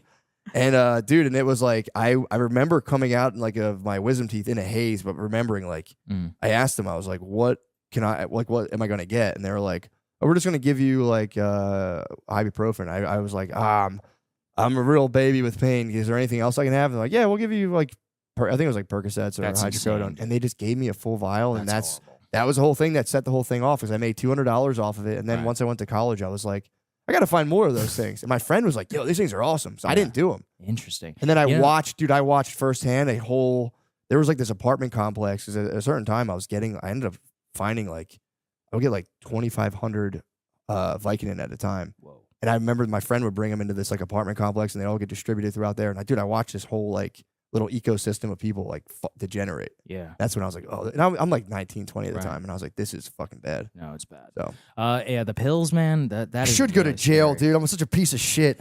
You just got to give back to society. I do, man. though. I do. Yeah. I'm telling you, that's my. I'm Okay, all good. service now. I'm all service. All right. I'm wildly overpaid, but I'm a wildly overpaid servant. That's all, dude. For real though, the thing is like, and this is why I like. I've been researching the world religions a lot. There's a really good book called The World's Religions by Houston Smith, and he goes into like the connective tissue between like Hinduism, Christianity, Judaism, everything else, Islam, and I do like growing up in a Christian like environment. It was they don't sell it very well to young people. It's like, this sucks. It's like it's just a bunch of shit you got to take on face value. I started researching Hinduism when I was like. I mean, it's a classic stoner move. Just be like so high and be like, oh, dude. There's nothing more annoying than white guys who are into Hinduism. I know. Then George Harrison wannabes. Just like, fuck off. Bro. In India, they literally laugh at you. They're like, yeah, we'll take your money, but I know. Sure. Yeah. But it is a beautiful religion. Yes, it's a very, and it was like, for me, it gave me a concept of God from researching it from that angle. And I was like, oh, that kind of makes sense. Good. Yeah, that's great. But I like their relationship with pleasure from what I've read is like, it's not as, and correct me if I'm wrong, it's not as like forbidden. It's like, yeah, if you want pleasure, go get it till you're tired of it. Or is it? Kind of. Well, it's hard to say, man, because, even calling Hinduism a religion, obviously it is a religion, but it is intrinsic to the land of India. And I'm really convinced of that. As in, like, the practice of Hinduism, like, you don't go on Sunday. You just have temples everywhere. People stop on their way and off from work, like at the end of the day for special occasions, for little stuff, like you'll go and you'll ask a blessing. It's not in the Abrahamic faiths require like rigid practice, and this is much more like a part of daily life. So the religion itself doesn't like say yes or no or whatever about, I don't know, pleasure, hard work, etc. It doesn't like prescribe rules, but the Indian culture definitely also plays like a huge part of it. So I'm not really convinced. That's why I think Buddhism is a religion. I think that actually is a religion, and that's one that can transpose into, Western society or whatever. But Hinduism, like, you really got to be in India if you want to be that makes sense. A real Hindu, I think. Yeah. Or at least practice it in the way that it's meant to be practiced. You can try, obviously, and everybody can do their own thing. But there's a huge amount of people who are Hindus who are atheists. They don't even believe like in God. It's more, you're saying it's more of a cultural kind of practice. It's part of the Indian culture. Like like when you're there, it just makes sense. Like that's how people practice their lives. Like each village has its own deity. The way that, there's a certain type of blessing, or what they call it a puja, which is a ceremony, which is the type of puja that you would do for, I don't know, this milestone in your life or whatever. Whereas like Abrahamic faiths is like on Sunday or on Friday we pray. We pray 5 times a day, and we do it at this time. And the the chant of the prayer, and with the meat that we eat is like this. Where even amongst Hindus, like 40% of Hindus are vegetarian, but 60% are not. So there's no yes and no on life or on how to live. Like it's just very much part of the culture over 8,000, 9,000 years. Yeah, that is it is such a funny stoner move though, to be like, dude, I think I'm used to mushrooms and yoga. Like, it's like girls who are into yoga. It's like, shut the fuck. They're like, my shavasana. We're like, oh. Yeah, God. that is tough when they start you start like 4 Sanskrit words, and you're like. Sukha. Yes. Or the Om tattoos. You're just like, spare me, man. I will say though, if from like just like a isn't that a Hindu? Isn't that a Hindu deity? It kind of looks like it. What do you got going on over there? This might be Shiva. That's Sanskrit. That's Sanskrit down there. I can't read it. Yeah. Oh, this? No, this is English. Oh, dude, this was a shirt I designed to try to sell as merch, and it's a very low seller. Shocker. Yeah, I do think though there's something religiously. Let's just say in the United States, it's like Christianity it's cool. It's getting a resurgence. No, I don't think so. Statistically, no. Yeah, I guess maybe that's just the internet memes. I think you're thinking of trad wife. I'm thinking of trad wife. If you take a look at the stats, Christianity has never. I mean, not Christianity, religion. We have never lived in a more secular country. Yeah. Honestly, even coming back here is shocking. Like to Texas in the modern. I mean, I literally grew up here. This was a deep Bible Belt state. That's what I remember. Yeah. And to watch it become like cosmopolitan is weird, honestly. Yeah. Even when I go back to College Station, I mean, I don't know. I guess I just don't feel the same. I don't live there anymore. It's just kind of different. But it doesn't just feel the way that it did back then. And in general, stats-wise, the evangelism, Catholicism, all practicing religions, and the rise of people who just call themselves spiritual or whatever, it's never been higher. Right. And that's really, I mean, the right-wing trad people are the ones who blame that for where we are. But honestly, kind of to make it political, I think that's why Trump is the first, like, real secular president. Like, everybody knows, like, he Trump loves the Bible. What are you talking about, dude? He loves the Bible. Yeah, but it's like, he loves it so much that he sells a copy. But, 30% of the people who voted for Trump are literally pro-choice, like over 30%. That's crazy, right? If you think about it in terms of the abortion election and all of that. So the mass secularization of America has made being conservative, like, just so, though the Texas I grew up and George W. Bush was literally my governor. Yeah. That type of conservatism, it's fucking gone. Man. Oh it's yeah, totally for sure. I think they're to bring back to my main point. I do think like there's a lot of people who have left organized religion who are going towards kind of spiritualism, but everyone has I think now it's like everyone has a very strained relationship. If people are trying to like practice some form of like God in their life.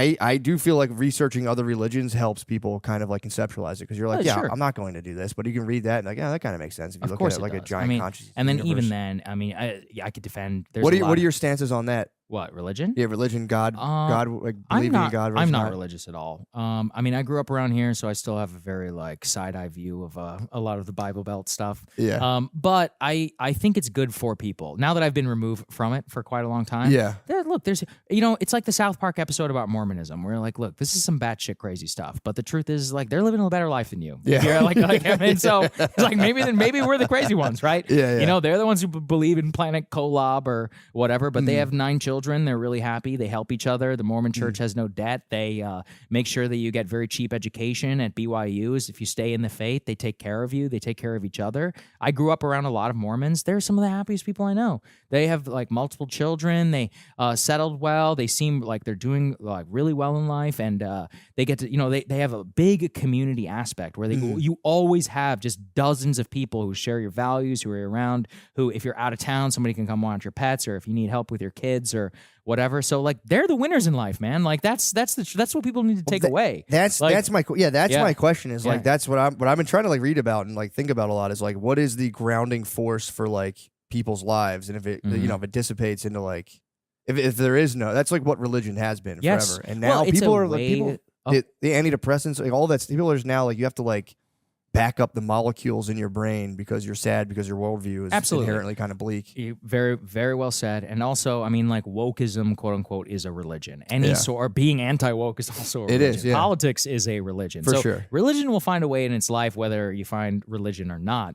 The thing is about it is what I, would advocate for is that I think especially in big cities and like in elite circles, there's a real sneering at religion, but they don't look at it in the way that I just said, where it's doing quite a lot of good for people who are in the faith and the community. So for me, I'm just like, look, do whatever you want to do. And actually having lived all my entire adult life in mass secular America, we have a lot of problems, right? Like the gathering place of the secular American is the bar. It shouldn't be. That's weird, actually. Like waiting until you're in your mid-30s to even try to start having children. And then by that time, like, I don't know. I just think there's a lot of choices. They should be turning it into Christ's blood. They should be turning it into Christ's blood. There's just choices that you make that make it all about you. And one of the things that are really important about religion is like, actually, no, it's not about you. It's about other people. And so by doing that and by choosing the secular elite path, you are literally pursuing something that is just all about you. It's about the pursuit of your own pleasure, about your own money, about all of this. But it will strip away any of the great things in life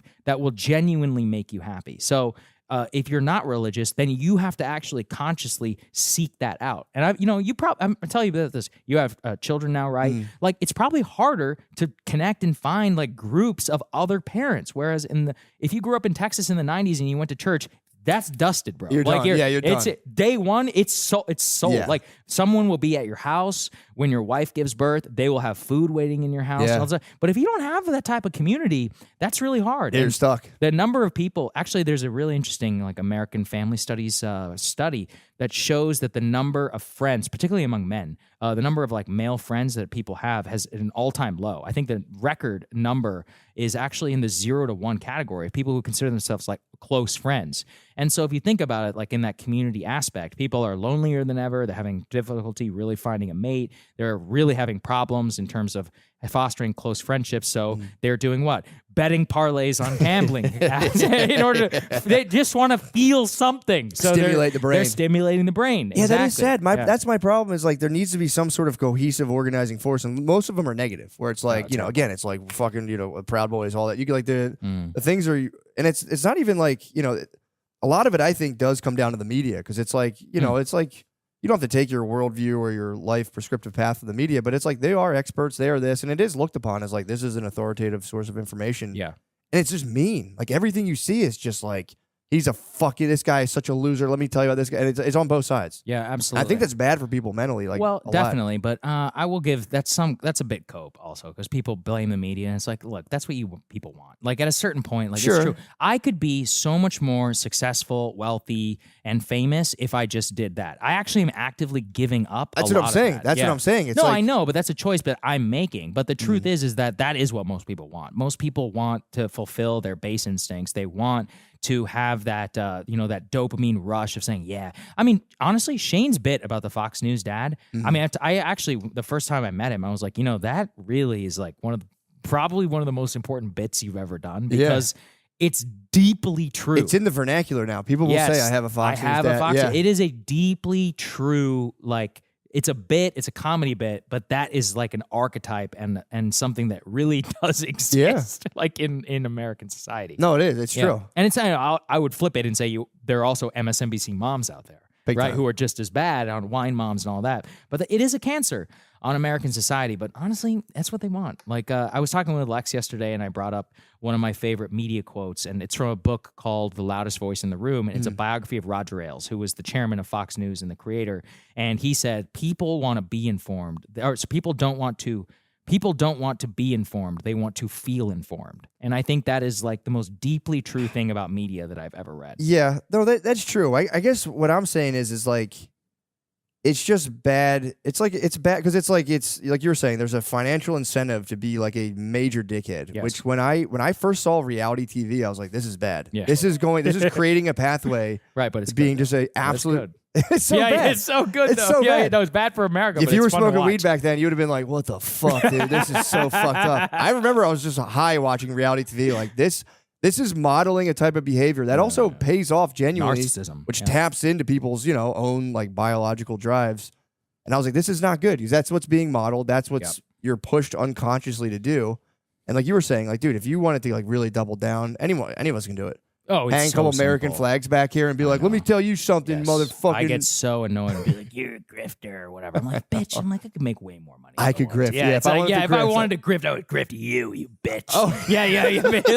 Be like, if I just sat there and be like, look at these liberal tears that are flowing from their faces. I'm telling you, all the channels, you put an American flag behind you, you sell your merch hat, and it's just especially for me, brown guy, be like, brown guy loves Trump and all this. I know, dude. So boring. The problem is that I get bored, man. I find those people so utterly boring that I have no interest in even talking to them. It's embarrassing. Yeah, it is humiliating. You could make a lot of money. A shit ton of money. Especially if you're a black guy is the top of the market value. If you're a black guy with a red hat, let me tell you something. Right. It's like you'll be famous overnight. MAGA memas will be sending you $5 a month and being like, "Have you seen this nice young man?" yeah.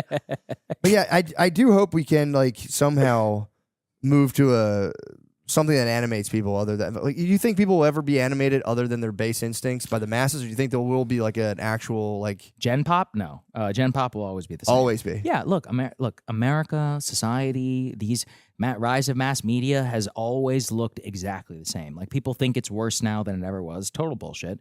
If you go back and you look at the yellow journalism era, like it was insane. People were slamming each other, and I mean, imagine this: America's news in the 1800s was literally political. Like when you would read the news, you would read the Kentucky Democrat, or you would read like the Kansas City Republican. Like your literal newspaper was the party that you supported.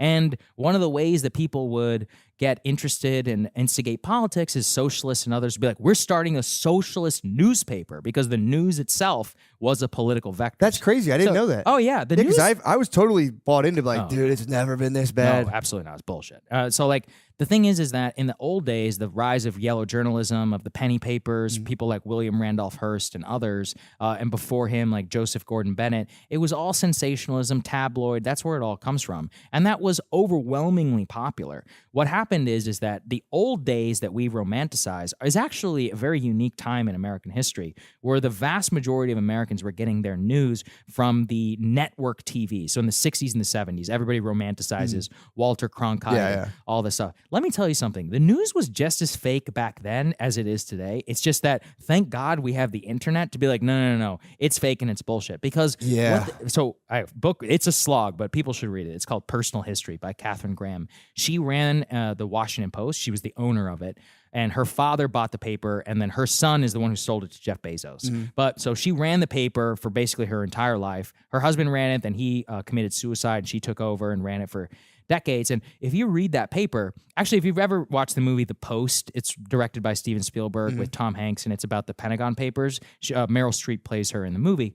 And it's really like, when reading that book, you're like, you know, she's getting politicking with Kennedy is at dinner, and he's like giving them advice on how to write in the paper. And her husband, who was the owner of the Post, is friends with JFK, and he's skewing the coverage in a certain way. So everyone has this romantic nature about the 60s and Cronkite. It's like, no, they were just as partisan as people are as today, as Rachel Maddow and these people.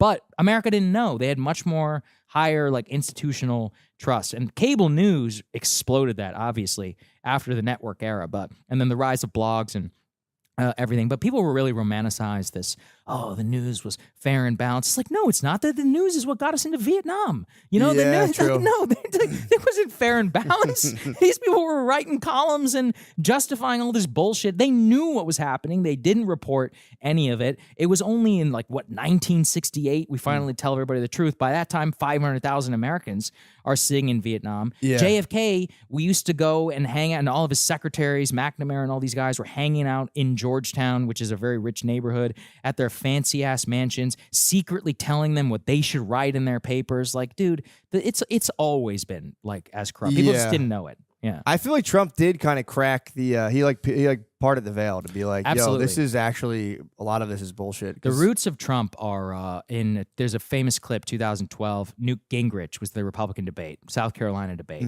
and the opening question, even I will admit it's a crazy question. They were like, Mr. Gingrich, I don't know the circumstances. He's on his third wife, and he divorced his wife. I think she was going through cancer or something like that. Oh, it was terrible. It was bad. It was bad. And it was the second time that he'd done something like that. Anyway, so that was the opening question, and Gingrich is like, let me tell you something. That was one of the most disgusting acts, and the mainstream media is a direct participant, something like that, in the Democratic Party. And the pop, as you would say, from the audience, roars. Like, you can hear it on the microphone of like, whoa, and all of that. And I watched that clip because all the ingredients for Trump were there the whole time. It's just like, you have to go and look for it. Like Michelle He was the first Bachmann. one that tapped into that. Well, he was the first one who attacked this media on the stage and flipped the debate and made it about them. And it was a referendum. It was like, no, fuck you, actually. Whoa. And you could see John King is kind of taken aback because he's never experienced this before. And now it's the norm in Republican politics. People expect it. At that time, it was crazy. It was shocking. But yeah, I mean, I watched that clip a lot because I'm like, that's it. That's where Donald Trump, 2015, the famous debate, and Megyn Kelly's like, Mr. Trump, you've called women pigs, he's like, only Rosie O'Donnell. And it's just everyone. The crushed. Crowd just roars, man. And it's like, that was it. Like, that's the moment that he won, in my opinion, in the 2015 primary. Broke politics forever. But the ingredients were there. They were all there. It's funny that he was like that was like one of the first dominoes that toppled the mainstream media, and he was just trying to get a fourth wife. He was just trying to get some new. Yeah. He was like, bro, nothing's going to stop me. Yeah. Not the entire mainstream media. No, I think what it is in all of this is that the base has always hated the media. It's just that the politicians, they need the media. I mean, this is another like fakery out of all of this, is that the idea that the Republicans hate the media, like nobody craves media attention more than Republicans. For sure. Specifically mainstream media. There are some good ones out there who actually understand that the news is bad and like don't want to give them access. But in reality, like as much as they say they hate it, like they want to be on CNN, bro. They like it. You know, they want to go on Fox. They I don't know. So speaking of the politician stuff, so Matt Gaetz, that's something I can't like wrap my head around. He got appointed. That's his name. Attorney General. That's right. Attorney General. Yeah, he's nominated to be the Attorney General. And what the big thing about him is that he might have trafficked kids. So man, that's a weird one. The details are very strange. So and to be fair, the DOJ did drop their case against him. So they investigated it and they leaked a lot of the details. So he was never convicted or even prosecuted. Of any of this. And there genuinely was some weird. I'd have to go back and look at the details, but somebody was trying to blackmail him for like $25 million, and that's how some of this stuff came out. But like empirically, he was definitely like hooking up with like very young girls and like hanging out with sketchy people and getting blackout drunk, like all while he was a congressman. So the detail, as I understand it, 2021 to now, there's been a 3-year investigation in the House Ethics Committee about Gaetz and his behavior that was instigated by an attorney who filed a complaint claiming to represent an underage girl who says that she slept with Matt Gaetz whenever she was underage. Now, obviously, though, she may claim that, but as I understand it, the feds did investigate at least some of these claims, and of course, they haven't brought charges. Sure. So the report itself was due to be released, I think tomorrow, actually, from the day that we are taping. And that report now will not be released because what happened is that Gaetz got nominated to be the Attorney General, and he resigned as a House of Representatives. So the House Ethics Committee, 2 days later of his nomination, was supposed to release that, but they will no longer release the report because he's no longer a sitting member of Congress, considering his resignation. So there's some background. That's kind of sketchy, yeah. Look, I mean, his behavior has also made it a little weird in terms of, first of all, just what he admitted to is wild. Also, why would he be appointed, though? It almost seems like he'd have perhaps dirt on DJT. I don't know. You know what I mean? No, I don't think it's a dirt thing. Dude, Gaetz is just he's one of his biggest... He's one of his bros. No, not bros. He's just one of his biggest defenders on television. He's one of those people who, like, anything goes, like, he's all in.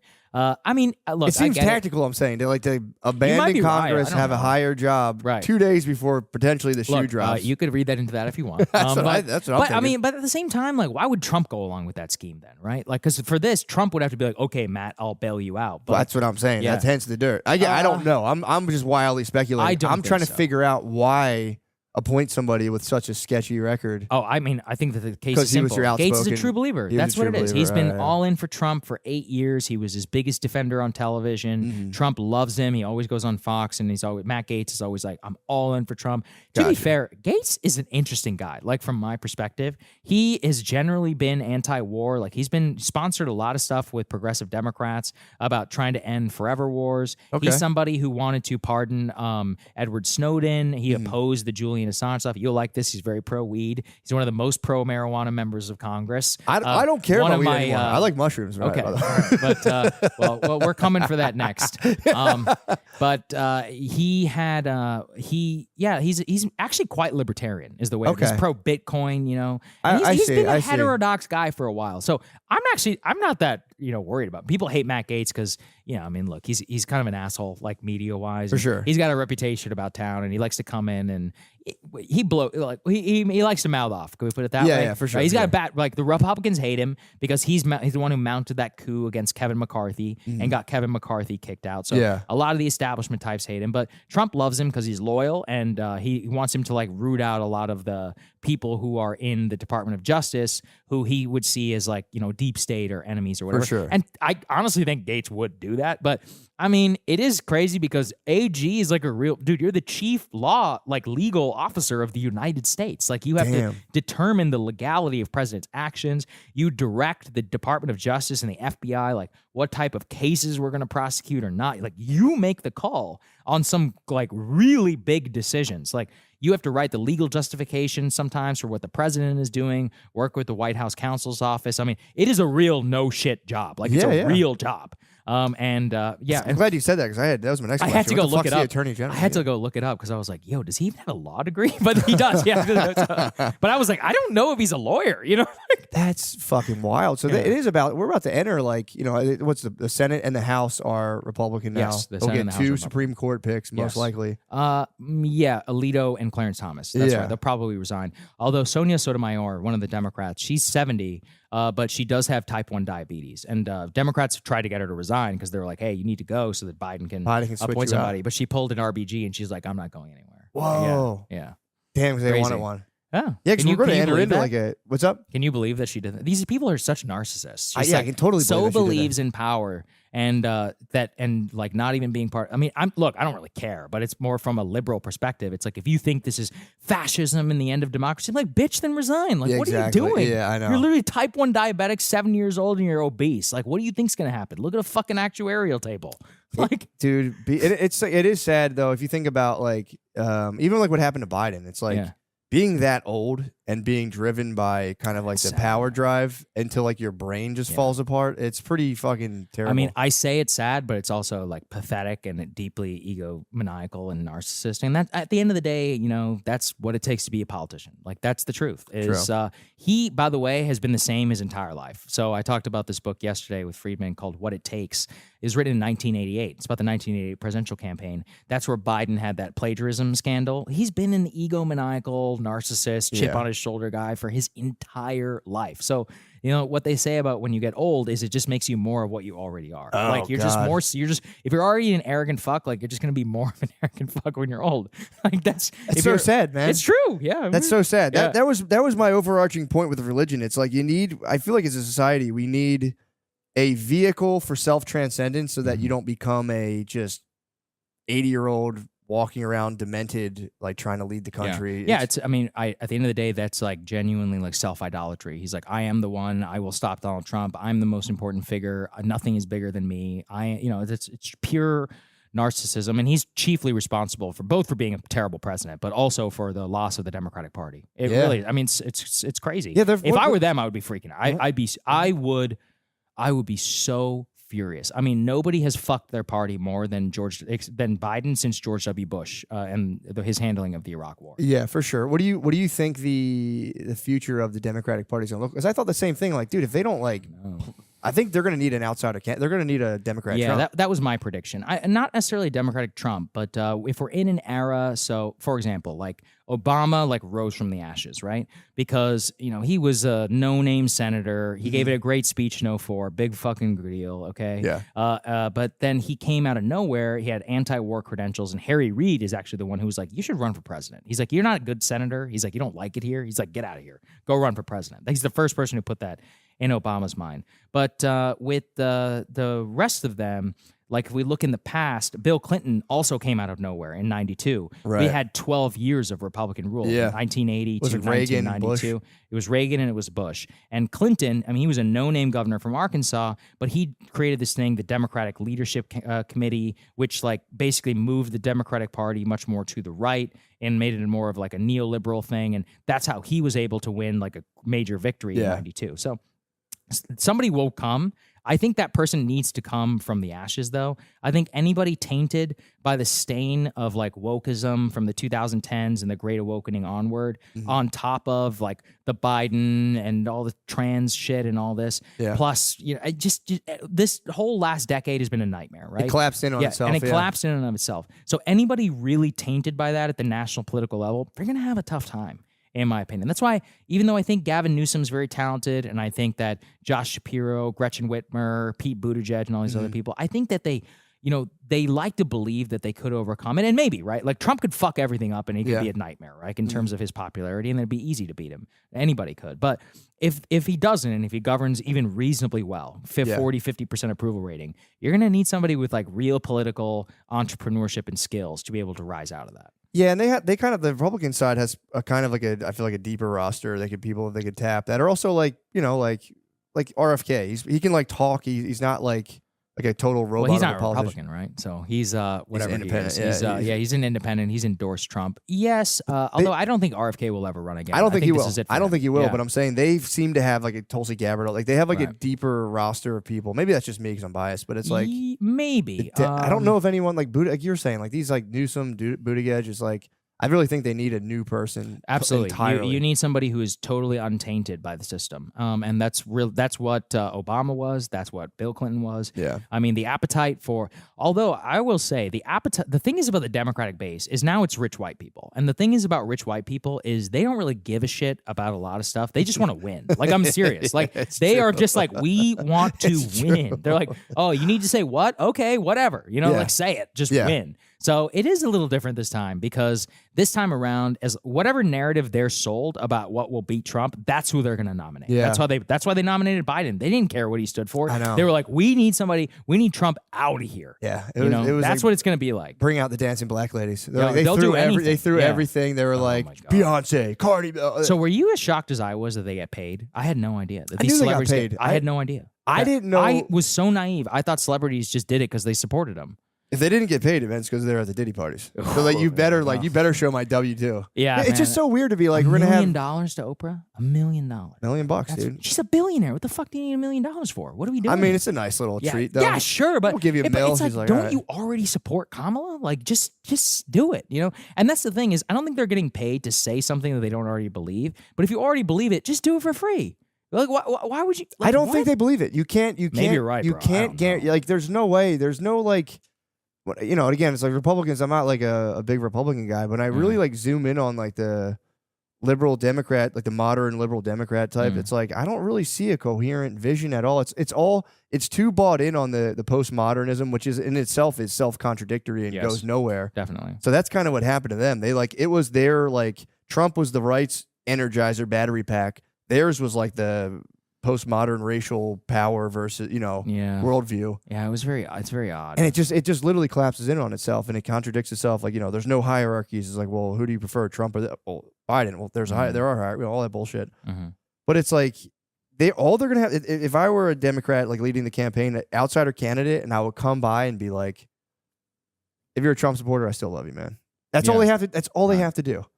That's I mean, they made the you. whole dictator fascist playbook that they ran this time. That was very stupid, that they did. So I don't know how they're going to do it, man. I really don't. I have confidence that they will figure it out just because people are too triumphalist, as in, I know I always talk about the 2008 Obama wins, right? They're like, we will never lose an election again. James Carville literally wrote a book called 40 More Years about how the Democrats will be in power forever.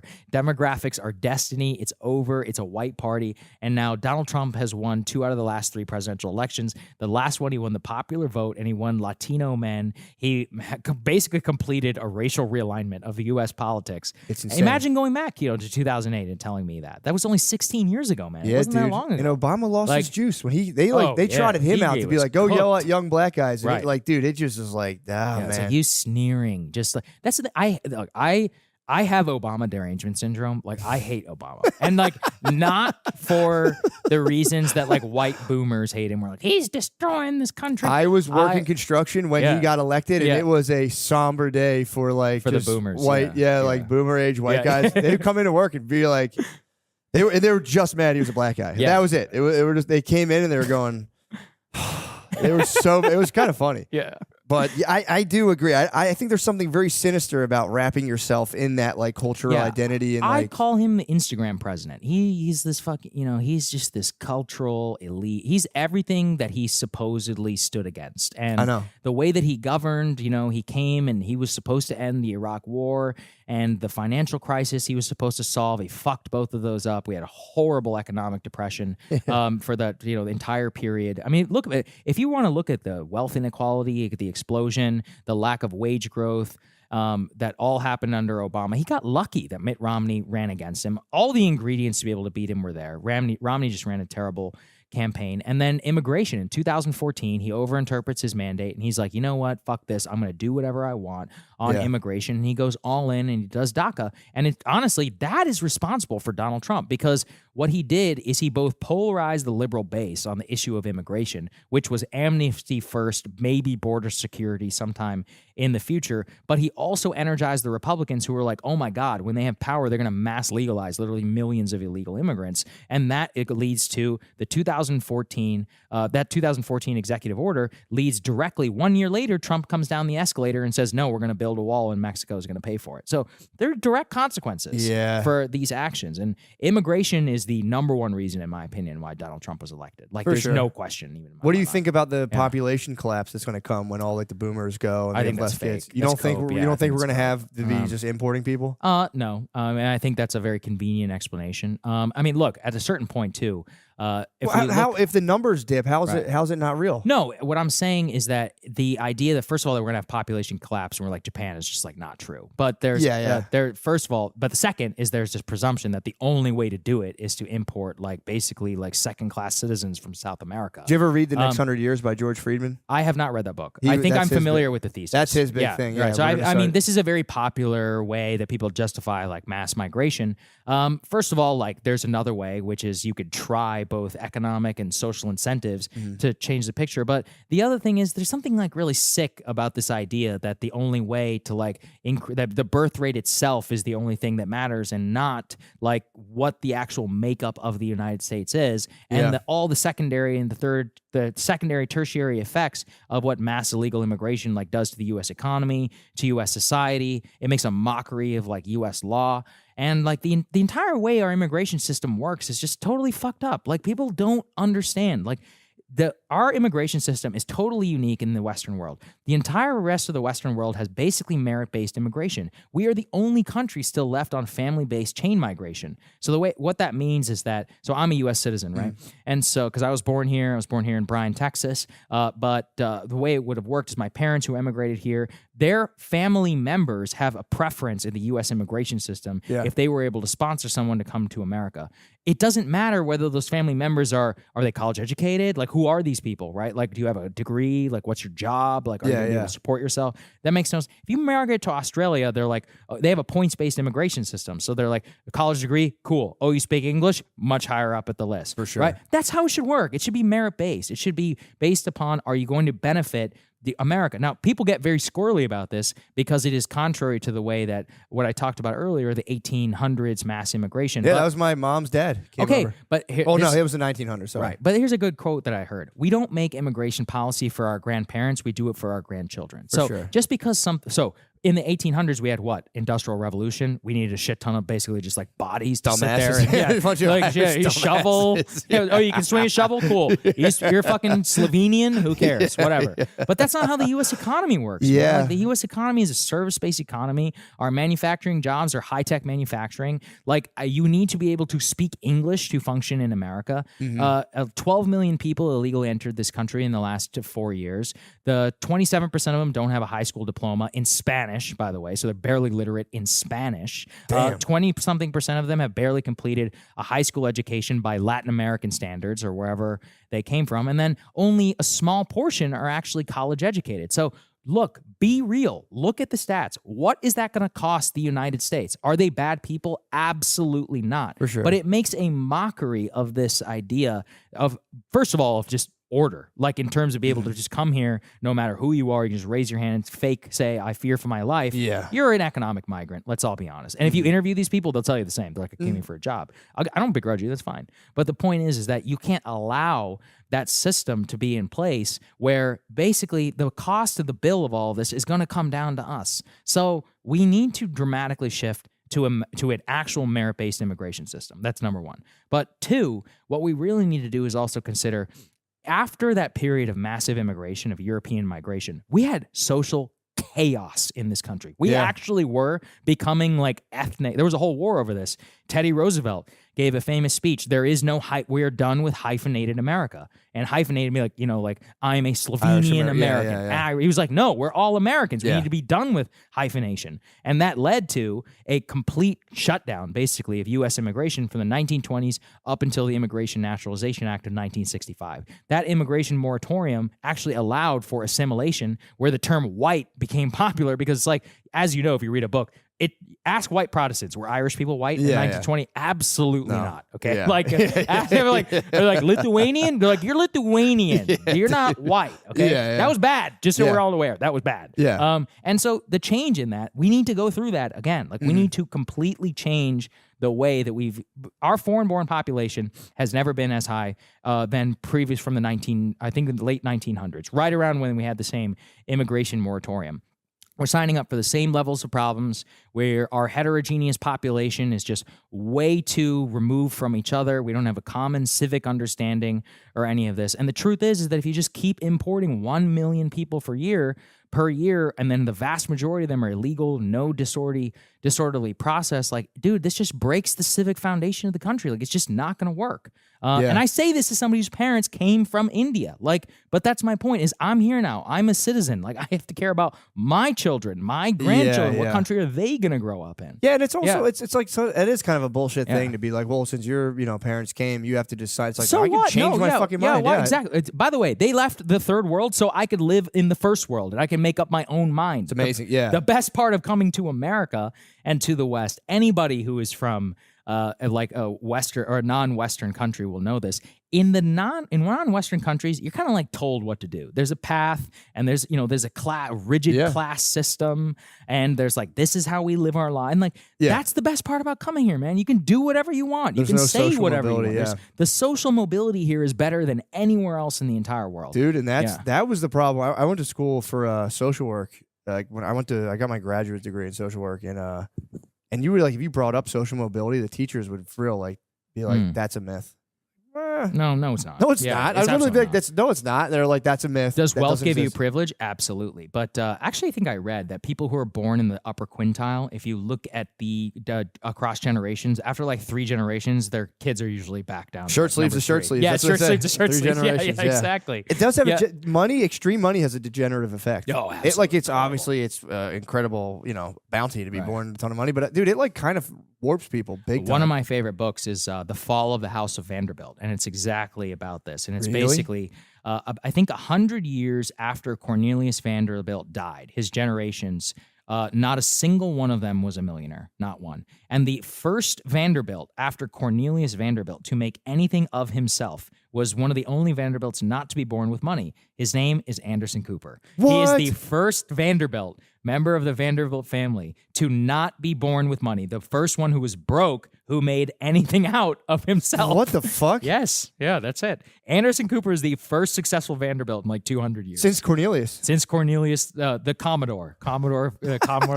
I've heard he's a Vanderbilt, but it's always like he's a CIA. Yeah, his mother was Gloria Vanderbilt. Yeah. And I mean, and you read their stories, the money just destroyed them. It destroyed their family. Yeah. All of them just became like degenerate dilettantes who became, they were addicted to alcohol and drugs, and they would blow it on these gigantic houses, and they got caught up in the British rat race, and they all became dollar princess. I love the term dollar princess. What's a dollar princess? A dollar princess is, in the 1800s, American industrialists were filthy rich, and the way to have social mobility is they were like, we need to get our daughters married to English lords, but the English lords were broke, and so they were like, oh, we'll marry your kids.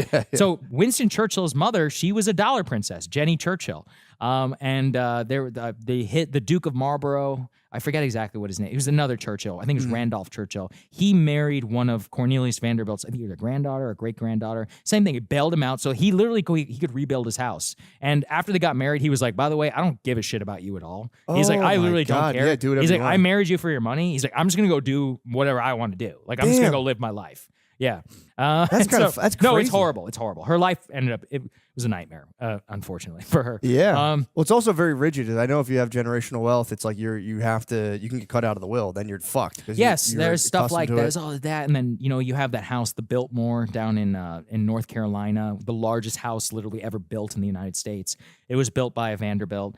It's just you read about them like this guy would have like 7 marriages in the course of his life. Dude, I did work in Arlen Specter's estate. He was dead, and it was, I think, one of the senator from Pennsylvania. Yes. Yeah. I painted his house. Really? Me and my friend helped paint his house. Did you ever ask him about JFK?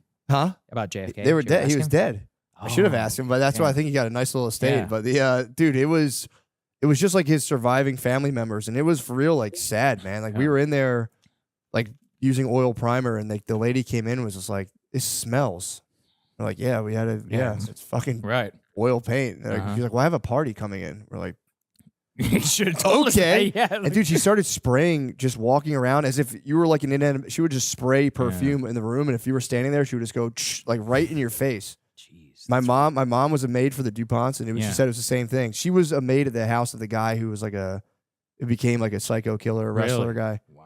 She was down there, and she said it was like, she was like, I remember it being like, it was a very sad, it was just like a sad vibe in the house. I mean, after 100 years, basically destroyed them all. And it is very sad because most of them, the burden of, and it's not just them. I read another book about the Astor family. I mean, John Jacob Astor was like one of the first like real millionaires in the United States. He was a slumlord in Manhattan. He was like this Dutch slumlord. He was like, hey, he's like, how many of you immigrants can I charge $20 today?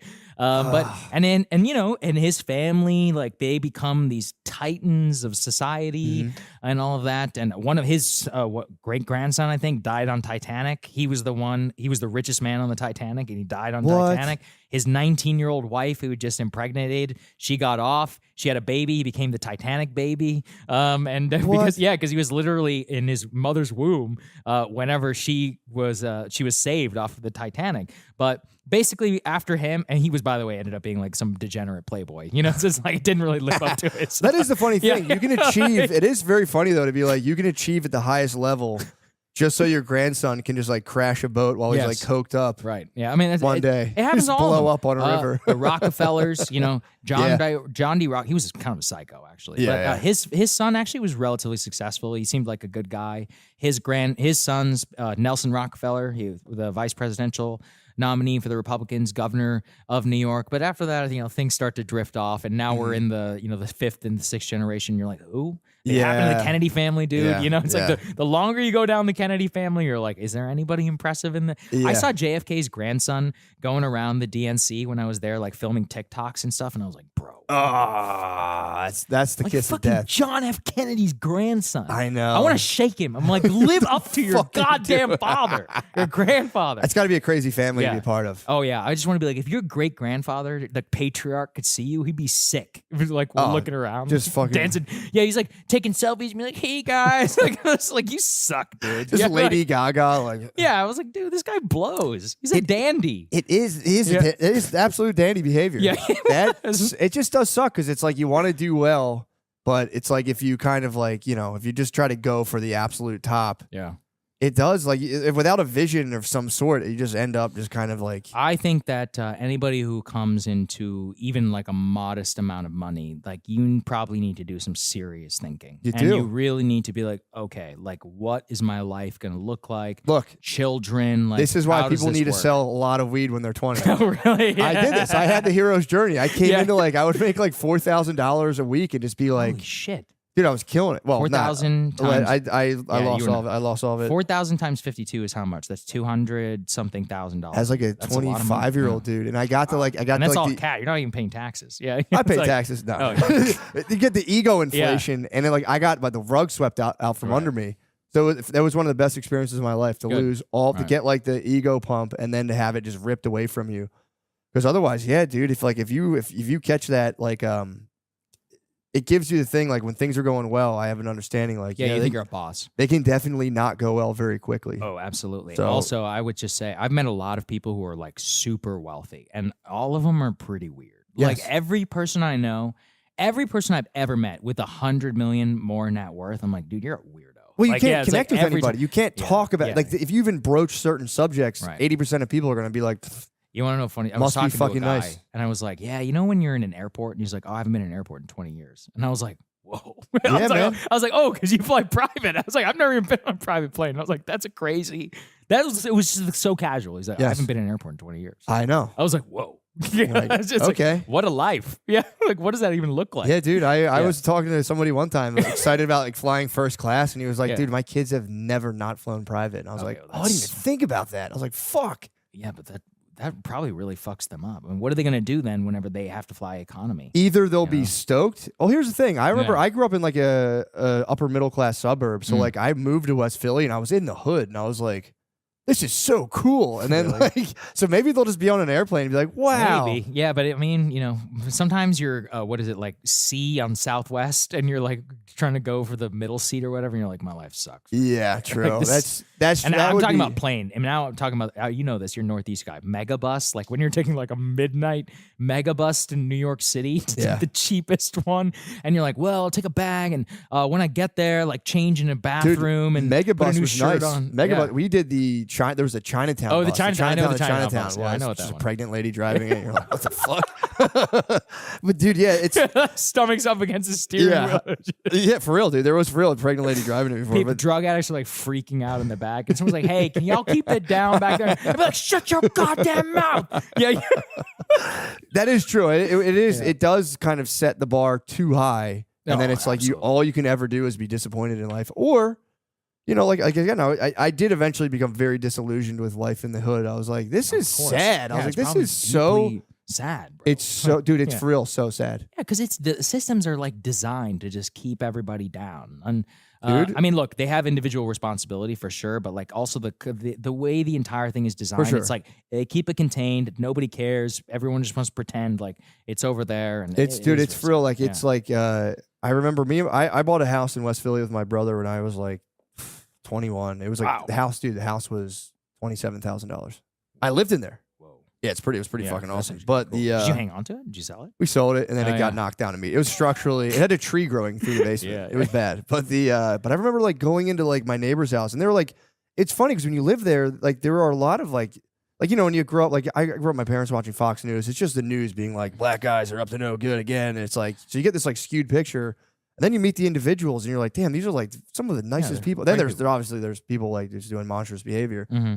But I remember like the first time I walked into somebody's like my neighbor's house, it's like visually jarring because it's like everything's just fucked up. Like there's no symmetry. Everything's built fucked up, and it's like I remember like being there's just like bugs, and just being like, "Fuck, dude, that's like, it was like just crazy." I know. But then it's like that's why you have to do good. It's like the brutal reality behind all of like the.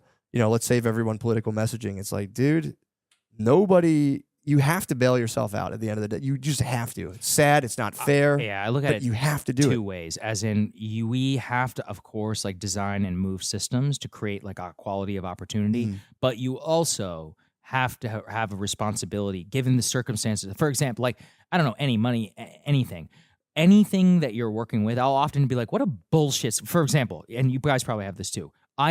Crystal and I co-own our shows. We're small business owners too. And we have to deal with all the small bit and all of the paperwork and all the fucking accounting and all the shit behind it is mind-numbing. It's stupid. It makes no sense. Yeah. It's genuinely not fair because these major corporations and all these other people get all of these crazy tax breaks and we're sitting here trying to figure this stuff out and it sucks all of our time and it's super stressful. Yeah. And I could just be like, oh, it's not fair. And it's actually not fair. The people who are small business owners, you get fucked. Like that's the reality. Yeah. But you just have to do it, right? So I'm like, okay, I'm just going to sit here. I'm going to spend 10 hours of my goddamn time learning the ins and outs of all of this to make sure I'm not getting ripped off when my account Why don't you just pay an account? Oh, you double check the account. Dude, you got to double check, man. Do. I mean, that's true. I'm like you, Patreon and all this. I want to be a good steward of other people's money. Like, I don't want to be pissing people's money away. That makes sense. It's not nice. You can't do that to people. That makes sense, yeah. I mean, it's a serious responsibility when you're like, hey, pay me $10 a month. Like, it's not a fucking joke, dude. Yeah. You're like, actually, you have to become a steward of that money. For real. Well, hold on, man. If you want to give their money, man, that's...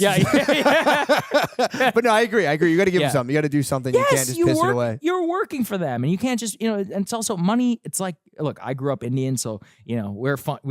Money, it means something. You're taught from a very young age, dude. Like, and I don't care how much money you have. Like $100 will always be $100 to me. I know exactly what that buys, and I know what it means and what it does, and like it's still. Well, it's funny because it's in where I'm from in Garnet Valley, Pennsylvania. There's been like a massive influx of the Indian population. Everyone I know, like people have like landscaping companies. They're like, bro, they're like just haggling on the fucking lawn. He's like, their lawns are this fucking high. Yeah. They'll be like, oh, I'm not paying it. It's like, my cousin's like, bro, they haggle me to fucking death. It's really funny. Yeah, fuck him. But yeah. Right? Yeah. That's what he gets.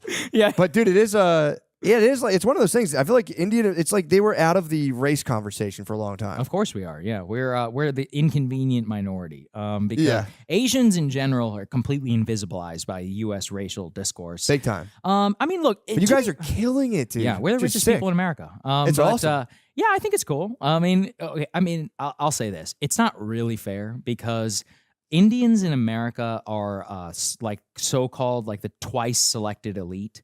And so, why do they say that? Because India is 1 billion people, okay. But the caste system where Brahmins, which is the top caste, I know those people. Oh yeah, so you do know. Brahmins, 40%. I think it's only like 1 or 2% of India. My math could be wrong. So Indians, but 40%. So 1 or 2% of India, but 40% of Indian Americans are Brahmins. So that means 40% of the people here are part of the top 1 to 2% already of the Indian caste system. Really? Yeah, because they're doctors, engineers, lawyers, people who are highly educated. So part of Brahmin culture. That's where I come from too, by the way. Okay, come from Brahmin. But I'm saying our family has generations. That makes sense. You wouldn't be able to get of revering like education, family. We don't drink alcohol. We're like, this is how we live our life. Like our life is about family. It's about furthering the next generation. Individualism really as a concept is like not part of that. And that's actually why I think it meshes really well with America is America will drag you to individualism. America will drag you to a little bit of consumerism, a little bit of like, you can be whoever you want to be. But the backstop that you have is like, no, this is not what we do. Like money, we don't spend it on stupid shit. When we have money, we spend it on books, on education. So my upbringing was like, the budget is limitless for anything educational. The budget is like 0 for anything stupid. For fucking around, And no offense, white people, but I have noticed you have proclivities for new cars and for nice sneakers. Check my ride, bro. And nice kitchens, and so I'll be like, so your kid's got $25,000 in debt, and you've got a new fucking kitchen. Interesting. In our culture, that shit does not fly. Yeah. But that's why I would say Indians are very successful in America because it's like we're both obviously highly educated. That's number 1. But 2, I really think the culture is a huge aspect of it.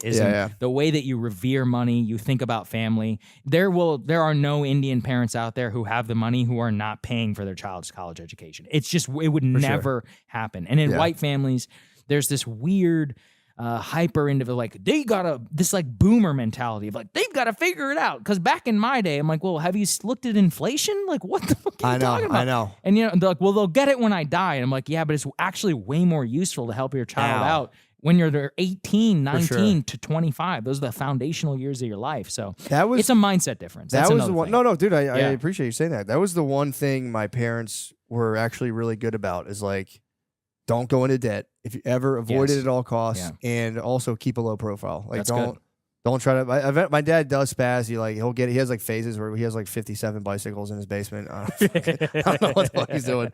But they were very. And now my parents weren't like educated really. They they went to high school and they got out and that was it.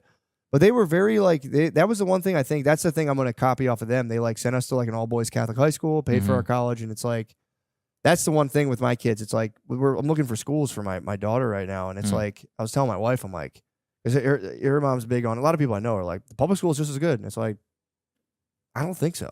I genuinely don't think so. It's like I'm assuming you live in a nice area. It probably it's pretty nice. Yeah, well, then a lot of Indians. I think you're probably fine then, man. But I went to public school. Yeah. No, the public schools around me it's like it's newly nice, so the public schools are. But it's like you compare it to a private school. And it's like, I mean, you've done well for public I'll give school. you 2 cases. I'll give you the case for it's just against. My point is, sorry, before I cut you off, my point is if you can't afford it, you should spend money on your kids' education. Oh, definitely. That's all I was trying to say. Yeah, absolutely. And so in that case, it's interesting, but more what I meant in terms of that is sometimes people will be like, I don't know, like I knew a girl who wanted to take a graduate test, like study for the GRE, and she was like, oh, my parents won't pay for my GRE test, thing, but they have the money to pay for it. That's but they're crazy, like, you have to work to go for your GRE test prep. I'm like, what? Like, I was like, who are your parents? Like what? That's so ruthless. Yeah. In my head, I'm like, that doesn't even fly. Like, it's just, But if I was like, hey, Dad, so if I was like, Dad, I need $5,000 for a GRE prep course, and I was like 23 or whatever, he'd be like, absolutely. But if I was like, I need $5,000 to go hang out in Saint-Tropez, or what, it's like, he's like, what? Get like, the fuck out of here. No way. Yeah. Like, no, that does make sense. That's what I'm talking about. Well, in a lot of the suburbs like that I'm from, I've learned that many of the families are just debt. It's just like the whole thing runs on a giant balloon of debt, and it's like kind of Americans terrifying. are obsessed with debt. Americans are obsessed with consumerism, and I can't. My dad, when he was making good money, was rolling around in a 1988 Mazda with no air conditioning in 150 degrees. It's such a Texas, beast move, though, dude. With his windows rolled down, and he refused to get it. He eventually sold it for $1,000 after he put 200,000 miles on it. So it's like that's where I come from.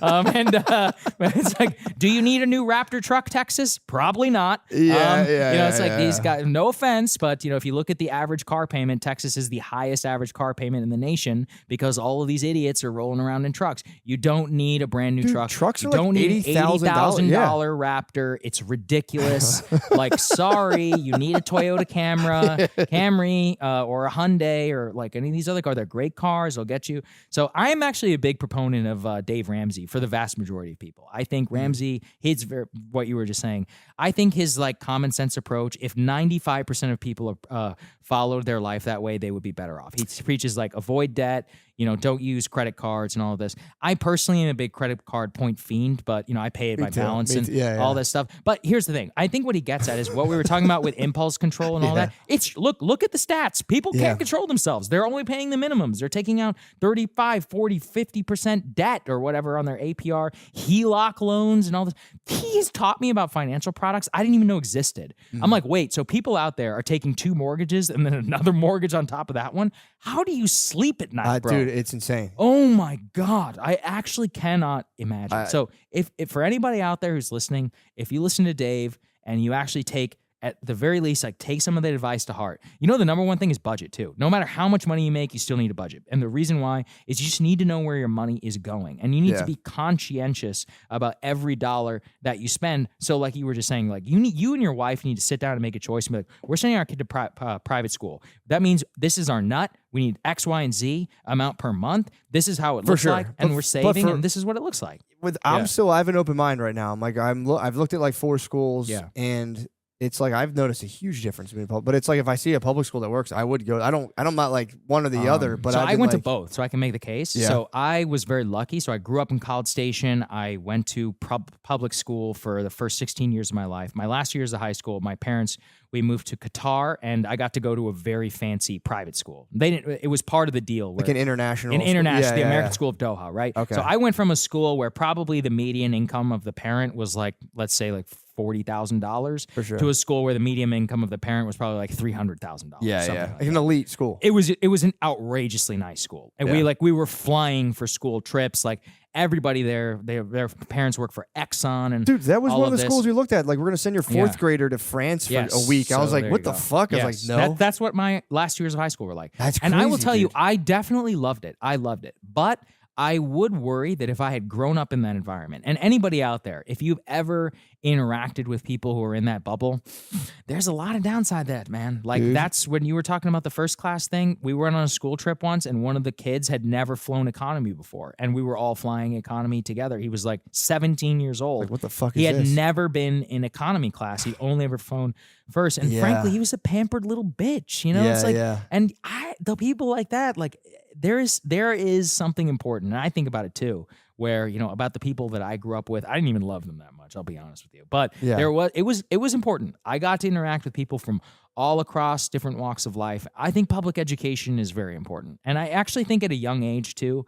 I think in high school, I could make a really good case if you have the money to go to private school. If you look at the stats, private schools send the vast majority of their kids to Ivy League and to other schools, especially if that's what you want for your child. But K through middle school, it's not really about education. Really it's matter. about socialization. Yeah. And so for socialization purposes, I don't really want my children, just me personally, like to be growing up in a bubble. And in that bubble, like I've spent enough time now in elite circles that I can see how dangerous that it really can be to the mind, and to how that person can eventually use that privilege in others. And first of all, they're over-interpreting their own success. Like this idea of like, they'll be like, oh, we're doing pretty good. I'm like, you are not doing shit. Yeah, I'd be like, I'm doing good.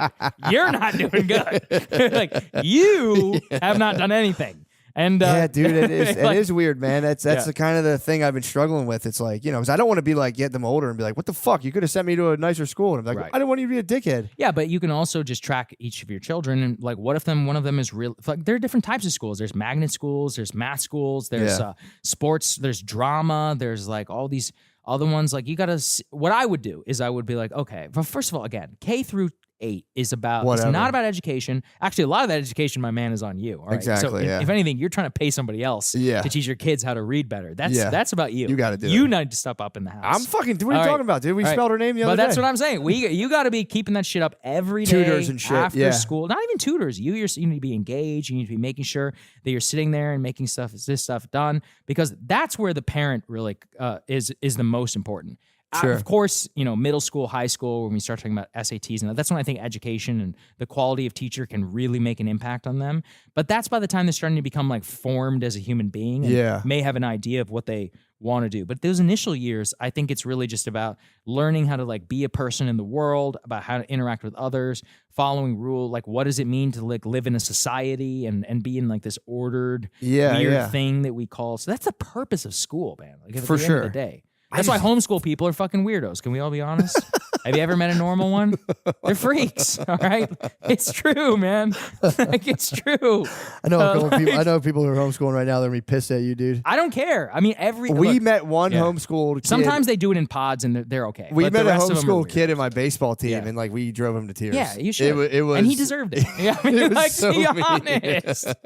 He deserved it, dude. Well, there is a huge aspect of the socialization for sure. Yeah, it's important for sure. But then it's like with the public schools, like, well, what are they getting socialized into? And then you look at all the other shit they had going on with like, like when like, don't tell your parents if you want to trans, come to us and we'll send you to That's fair. That was the shit that was free. You're living here in Texas, dude. What are you worried about? You're actually these schools, dude, now all the schools, I'm in Austin. Yeah. So the schools are like, dude, they're pretty fucking, they go pretty hard with that shit. And that's the stuff that I'm like, but I don't know. What about the rest of the burbs around it? Round Rock, Fredericksburg, all those other places. They can't be there. I mean, I grew up around here, man. Like, that's, those are some Bible belters. You've been going for a long time, dude. Yeah, that's true. Yeah, right. This place changed. You left, bro. Yeah. that's I guess you're true. But that's kind of, I don't know. I went to we can get out of here soon. How long have you been doing, Josh?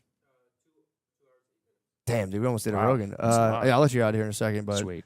I was laughing. Today we toured because again, it's like I'm going to public schools. I'm just trying to find that's the one thing I will try to give my kids the best in education. Well, you should. I mean, look, there's nothing wrong with doing private school. But I will say today. So I was thinking that I went to a Waldorf school today. I don't know if you're ever familiar with Waldorf. I know. I'm familiar with what it is. Dude, I've never seen anything like that in my life. And it was like almost theoretically, I'm like, it's all the stuff I like, and I saw the reality of it, and I was like, no. It was just like almost creepy. I agree. There at one point there's one dude in the tour. No matter what the person said, he would go, "Oh, that's so important." And like dude, at one point, they were like, "We have climbing trees. We have trees we don't climb. Those are the climbing trees." And he goes, "Oh, so yes." And then they were in another room, and they were like, for math, we have a tactile sensory aspect where we have these marbles, and they're actually counting the and the guy literally over marbles goes, "Oh yes." I was like, dude, would you shut the fuck up? That's so weird. There becomes a point of it where it is like there are some millennial. It's like trends. A fake favor. Yeah. Like we did the entire Odyssey school play in 4th grade. It's like, all right, dude. Like there's who's some this millennial for? Trends, like the Waldorf. I need to look more into. I'm not 100%. I think they do well. I think it has like. But go ahead. I'm sorry. Well, I was gonna say gentle parenting is the one that I've become familiar with. For this millennial trend of being like they don't say the word no, right? Yes. Everything is about redirection. And the Indian in me is like, how can you possibly turn out like a well-formed adult? Like, actually, a huge. Well, I would say majority of adulthood is learning how to deal with the consequences of the word no. That's it's what like, adulthood you want a is. job? Fuck you. No. There's a you giant want more no. money? Yeah. Fuck you. No. There's a giant no hovering over your entire life. Yeah, it's literally like you're like, or like, oh, you want to go on a date? It's like, what are 99% of these women going to tell you? No, absolutely. I know. You're a loser. Actually. I know. Yes. Yeah, I go back. So it's like I grew up in like the rigorous old school, like if you get in trouble, you get hit, all that stuff. Yeah. I do think that's not a good idea to do. Probably. I think it's genuinely. It's like I don't think it's the end of the world, especially if you're not like getting drunk and like coming in for no reason. If there's like a rhyme and reason to it, it's not the worst thing. But I do think the punishing physically makes you as a kid like, I'm not going to tell my parents anything. That's right. I don't want to get smacked in the but head. they need consequences. They do need of consequence. kind, right? Like you need to take away the things that they like, or be like you're in the silent treatment or stuff like that. I think consequences are really important because, man, when you get shielded from it, and honestly, even I remember like that first time when you're 22 years old and you graduate from college and you're actually out on your own and you really are, you're like, oh my God, like this sucks. Like, so now you make a bad decision and you're sitting there, and you're like, holy dude, and this is on me and I'm by myself right now. Nobody's gonna bail you out right now. And I'm telling you, the worst possible is when you're making bad decisions and it's paying off because eventually it all hits you and you go, oh, and it comes for everybody, dude. And you go, oh man. And the older you get, you go, there's no way. I gotta live my way through this now. And it's like, right, bro. Yeah, I agree. Well, dude, thank you so much for coming. I can talk to you forever. I can talk to you forever, dude. I really enjoyed it. This is actually pretty fun. Dude, thank you, man. Appreciate you. Thank you.